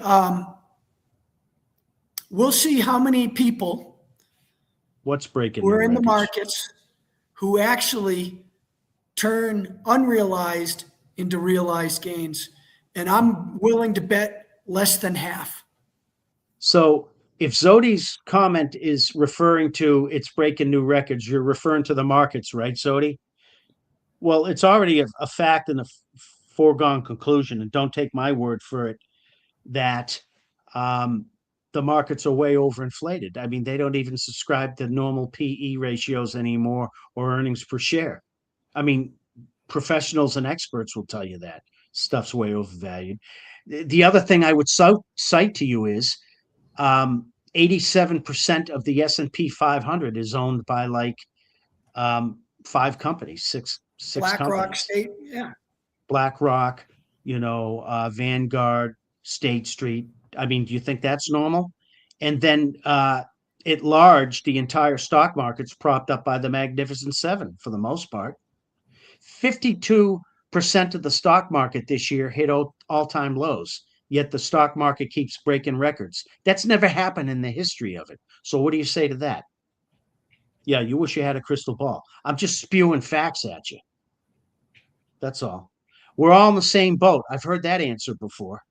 I got people in my family that say the same thing. That's the equivalent in my mind of saying 2 wrongs make a right.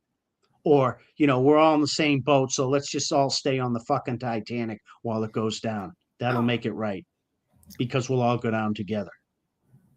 Boy, there's a lot of comfort in that. It makes our citizenry complicit in the crimes that our government gets away with because they justify their stock prices going up as, hey, it's okay to bomb Iran. Yeah. Iran bad. Yeah.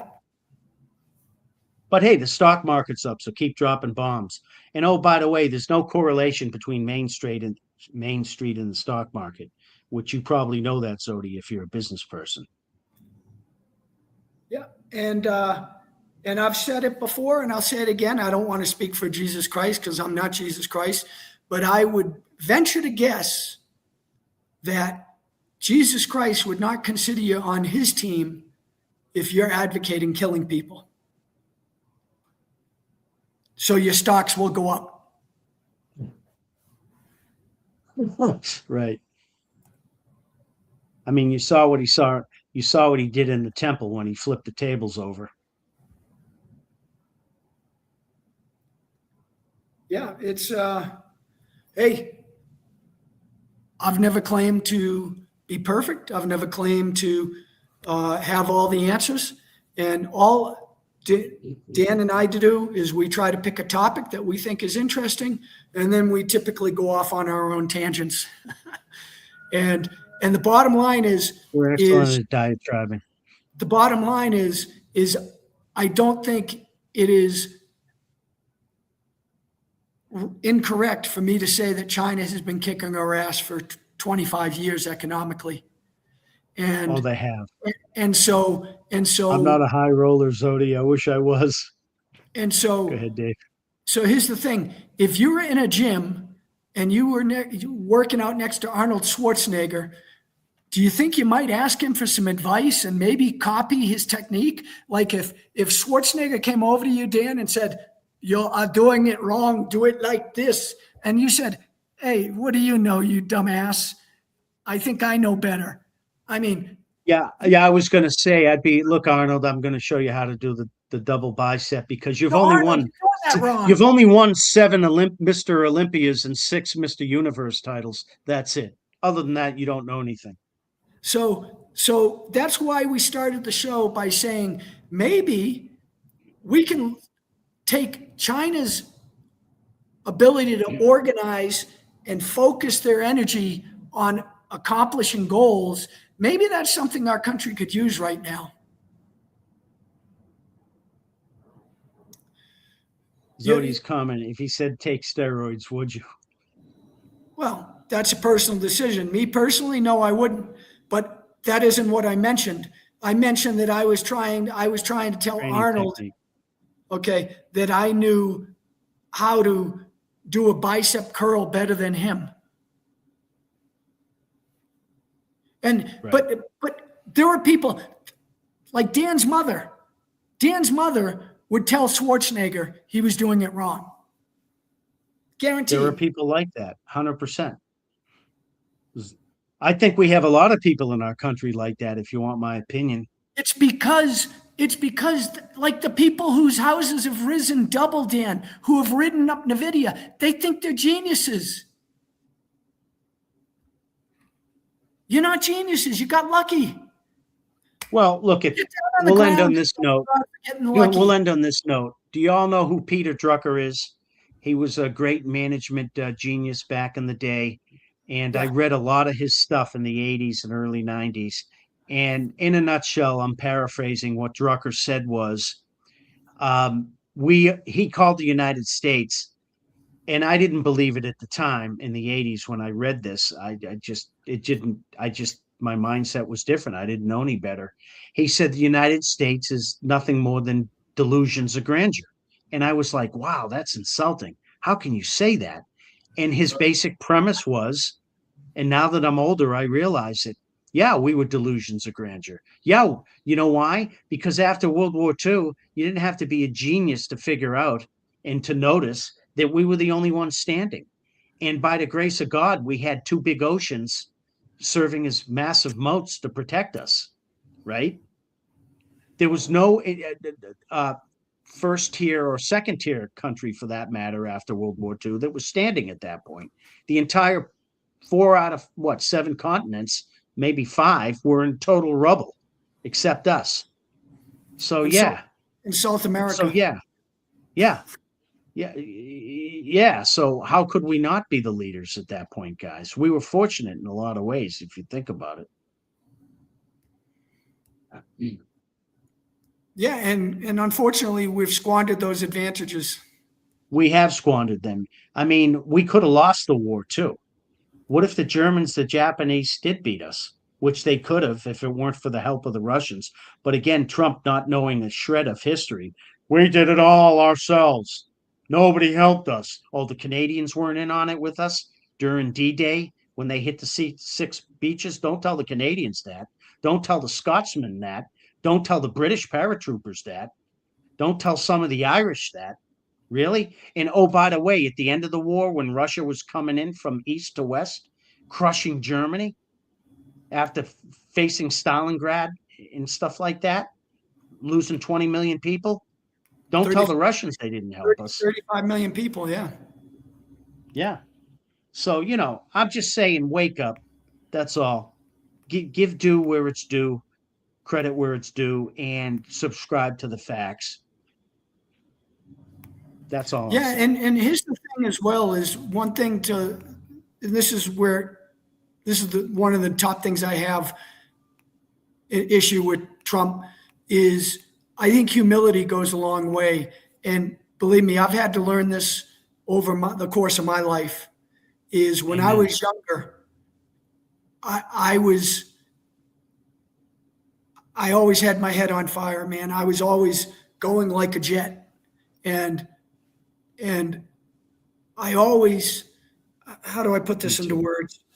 I always, my first reliance would, and it's still an issue with me today still, but a fraction of what it was when I was younger, is I was pretty aggressive when I was younger.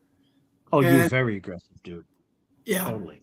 And so it's sometimes you learn humility by getting punched in the face and realizing, hey, uh, maybe I don't have all the answers.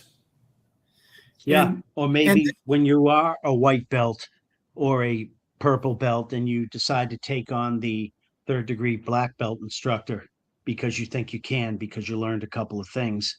no, that And wasn't then me, all man. of a sudden your face is buried in a deck. You realize quickly that you realize otherwise, that maybe you shouldn't have taken that approach.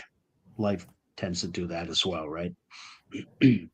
Yeah, it's I think that I think that realistically, I mean, if you look at addicts and you look at like those 600-pound fat person shows, um, human nature, I mean, we already pretty much know that our country is never going to change for the better. Like, really realize its faults until it hits rock bottom. And that means it's going to have to, unfortunately, like, do you, I was thinking about this when I was writing. I mean, look at Germany and Japan. Like, if you had asked our parents during World War II that Japan and Germany would be two of our best allies 60 years later, they would have said, you're nuts, Good point. right? We never would have envisioned it. Never. Couldn't have. How can we be friends with Germany? They were Nazis. How could we be friends with Imperial Japan? They were brutal. And that's why I say, you know, China would be probably a pretty good friend to have. And Russia definitely would be a good friend to have. I've been saying it for 10 plus years, Dave. We've been saying it, you and I, on videos that, and it was just said the other day, actually. Do you know who Anthony Scaramucci is? Do you know who he is? Yeah, Yeah, he's an he was in analyst. Trump's first cabinet. He just said about a week ago on a video what you and I have been saying for a decade, which is we had a chance to handle the Russian situation differently.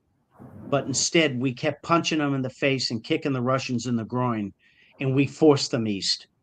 We actually set up the situation with our ineptitude in terms of international policy, in my opinion. We basically banded the Russians with the Chinese and now with the Iranians. And now we're helping to propel the BRICS. And we don't even realize it through our actions. That's my opinion. This is the danger. 100%. This is where humility, the opposite of arrogance, comes in. Is you when you have humility, you can recognize these things, and if you don't, it's like Zodi. It's like these are going like you think Dan and I have our heads up our ass. Well, we think the same thing. And Yeah.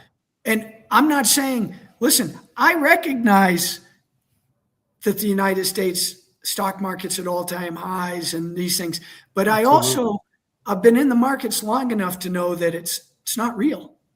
It's not real. So ride it while you can, but I'm telling people, hedge yourself, hedge yourself. And I would even say, take your gains, man. Take your gains.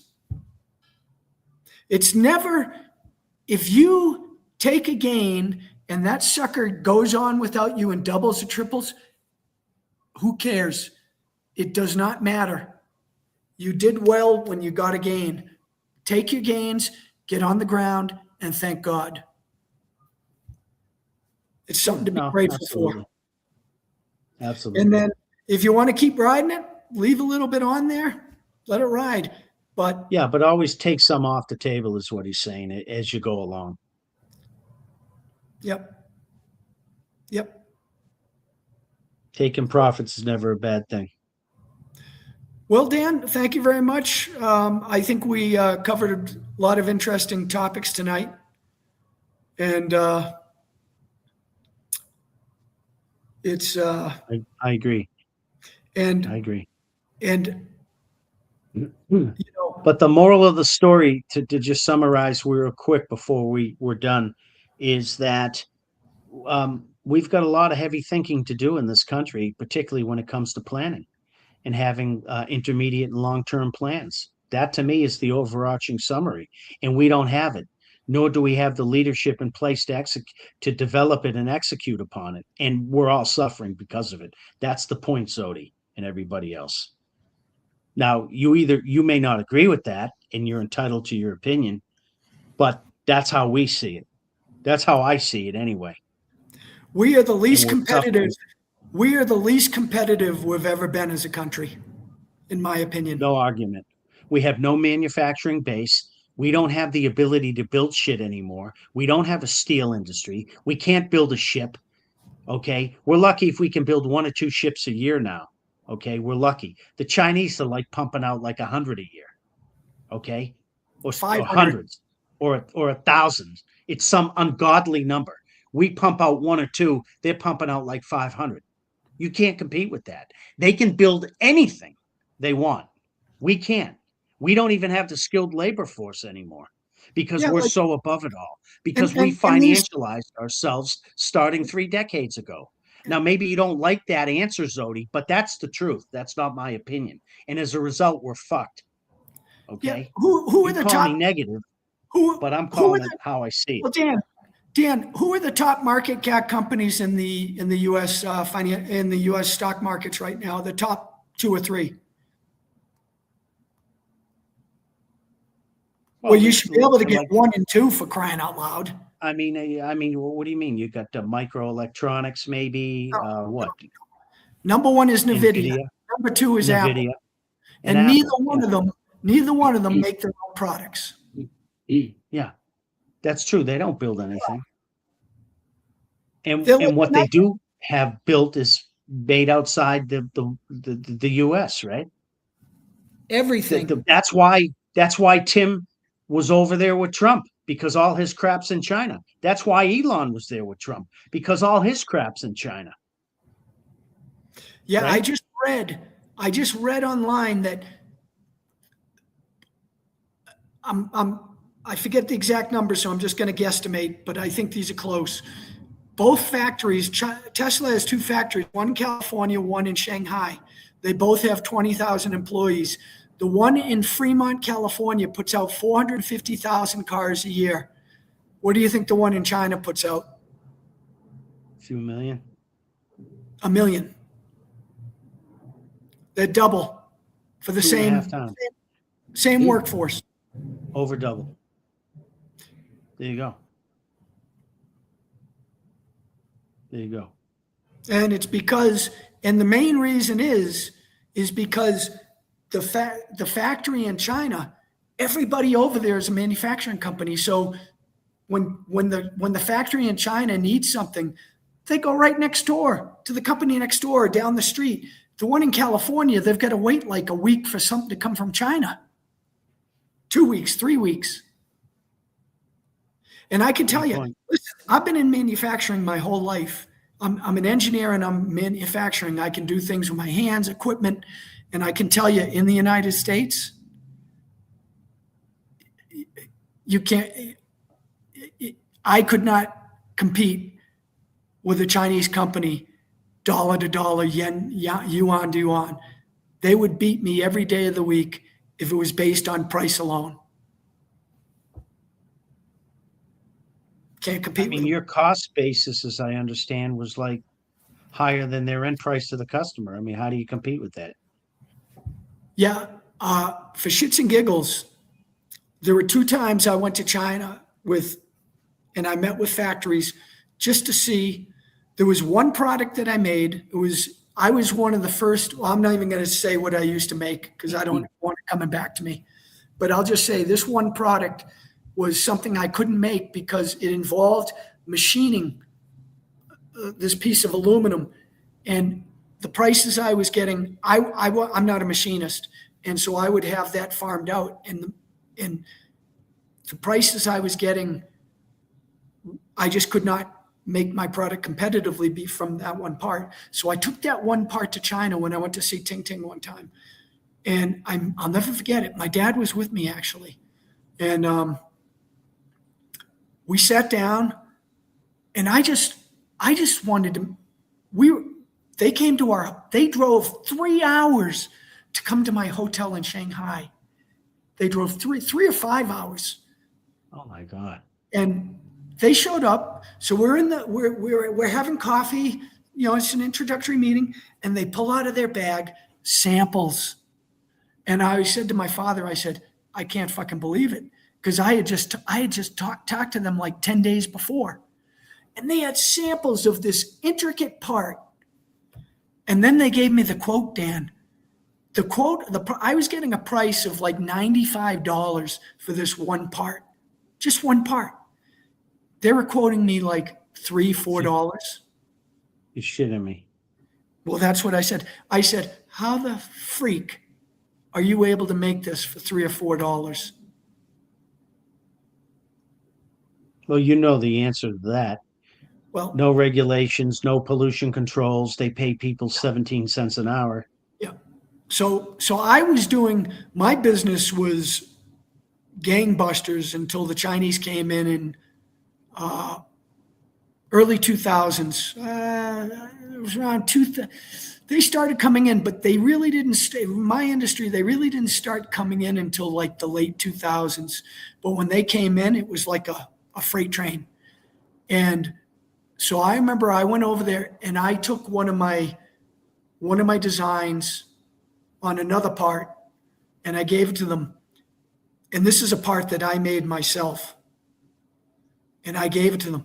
And they quoted me like, Dan, they quoted me like the complete assembly, everything shipped in a box to me so I didn't have to do anything. It was like $33 delivered. And I couldn't even buy the raw materials for that. I couldn't even buy, think about that. I could not even buy the raw materials. So if you had to gander their whole thing kit and caboodle with the box delivered to you, $33, what would have your whole kit and caboodle been? Well, I know what it was. 200? No, I think I was probably 3 times their price. All right, so call it $100 versus 33. Yeah, it was like 108, I think, if I remember correctly, 108. Yep. That's a big discrepancy. That's hard to compete with. Well, I'll just say this. I gave all my employees healthcare for free. I gave all my employees dental for free. I used to have incentives and bonuses for my employees. They made attendance. They got 10% bonus. They didn't call out, so I'm saying. The other thing, when you had your anniversary with me, I gave you $100 a year for every year. So when I had guys working for me for 10 years, they got $1,000, Dan, on their anniversary date. Just because for loyalty. So, and I did all these sorts of things, and that all has to go into your price. So, yeah, no, and we got to end this because we'll be here all night. But Zodi's comment is your employees didn't earn health care. Then he said, so you had too much pride to use the Chinese parts. What happened? What do you think happened, Zodi? What do you think the moral of this story is? He was basically driven out of business by the Chinese. No, I made a specific decision to that. I said, this is me. This is me. Not saying it's you. I said, I'm an American. And I said, I'll go down in flames before I have them ship me a box and put it on a shelf. It's one thing to buy a component, because even now, like the vendors I was buying from, a lot of the stuff was coming from China. But I didn't want to be a Nike or a Nvidia. I didn't want to just say, put my name on something and have it come from somebody else.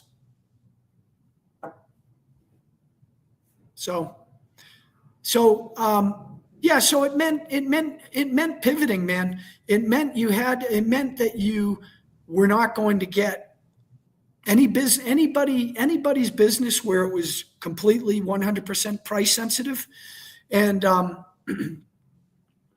I did toy with the idea of having like a version A and a version B, and then telling the customer this was version B and it's made in China. And I know plenty of people who did that. And it's just not me, man. It's not me. Not me. Yeah. I've always took pride in being an American company. I always took pride in what it stood for this country. And I always saw it as a slippery slope where it's going to end in disaster for the whole country. But I already knew that it was too late. And that's why I can say, just based on my opinion and based on my experience, I already know that it's not going to end well for the United States. And even the people who think that they're going to be insulated, it's not going to end well for them. I mean, it's going to be the very, very ultra uber wealthy who might be able to escape this. But the bulk of the rank and file, the 90% if plus. you have $5 or $10 million bucks in the bank, it's not going to be enough. Yeah. In my opinion, because you're going to see like people are like, oh, I have property. Yeah, that's going to be like an anchor around your neck. People are going to be wishing they could get rid of their property.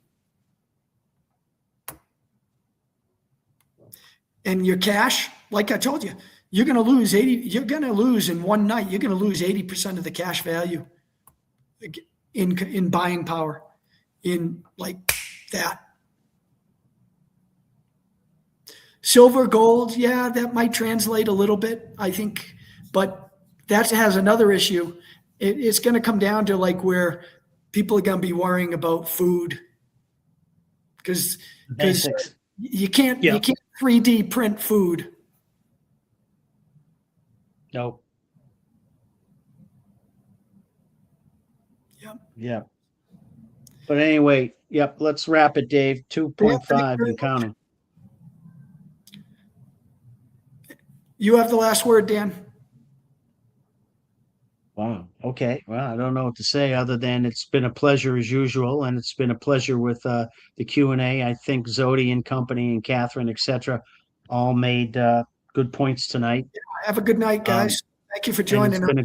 It's been a good discussion, and thanks for your time again, guys. And hopefully you all got something out of this. I know I did. I'm always learning something, that's for sure.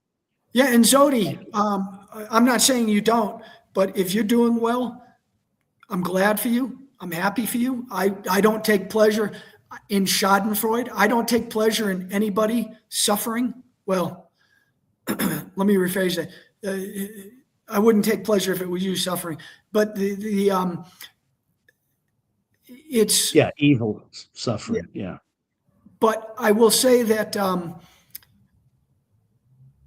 count your blessings and be grateful because things can turn on a dime. And when you're up, because I look at some mistakes that I made in my early trading career where, I didn't think it would ever end, and I ended up losing gains because I didn't protect myself. Likewise. And now I'm probably too cautious the other way. But like I've said to Dan, because I sold a lot of my miners last year, and they ended up doubling after me.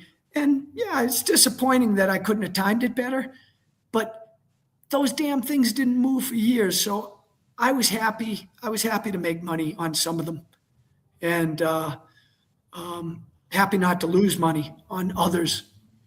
And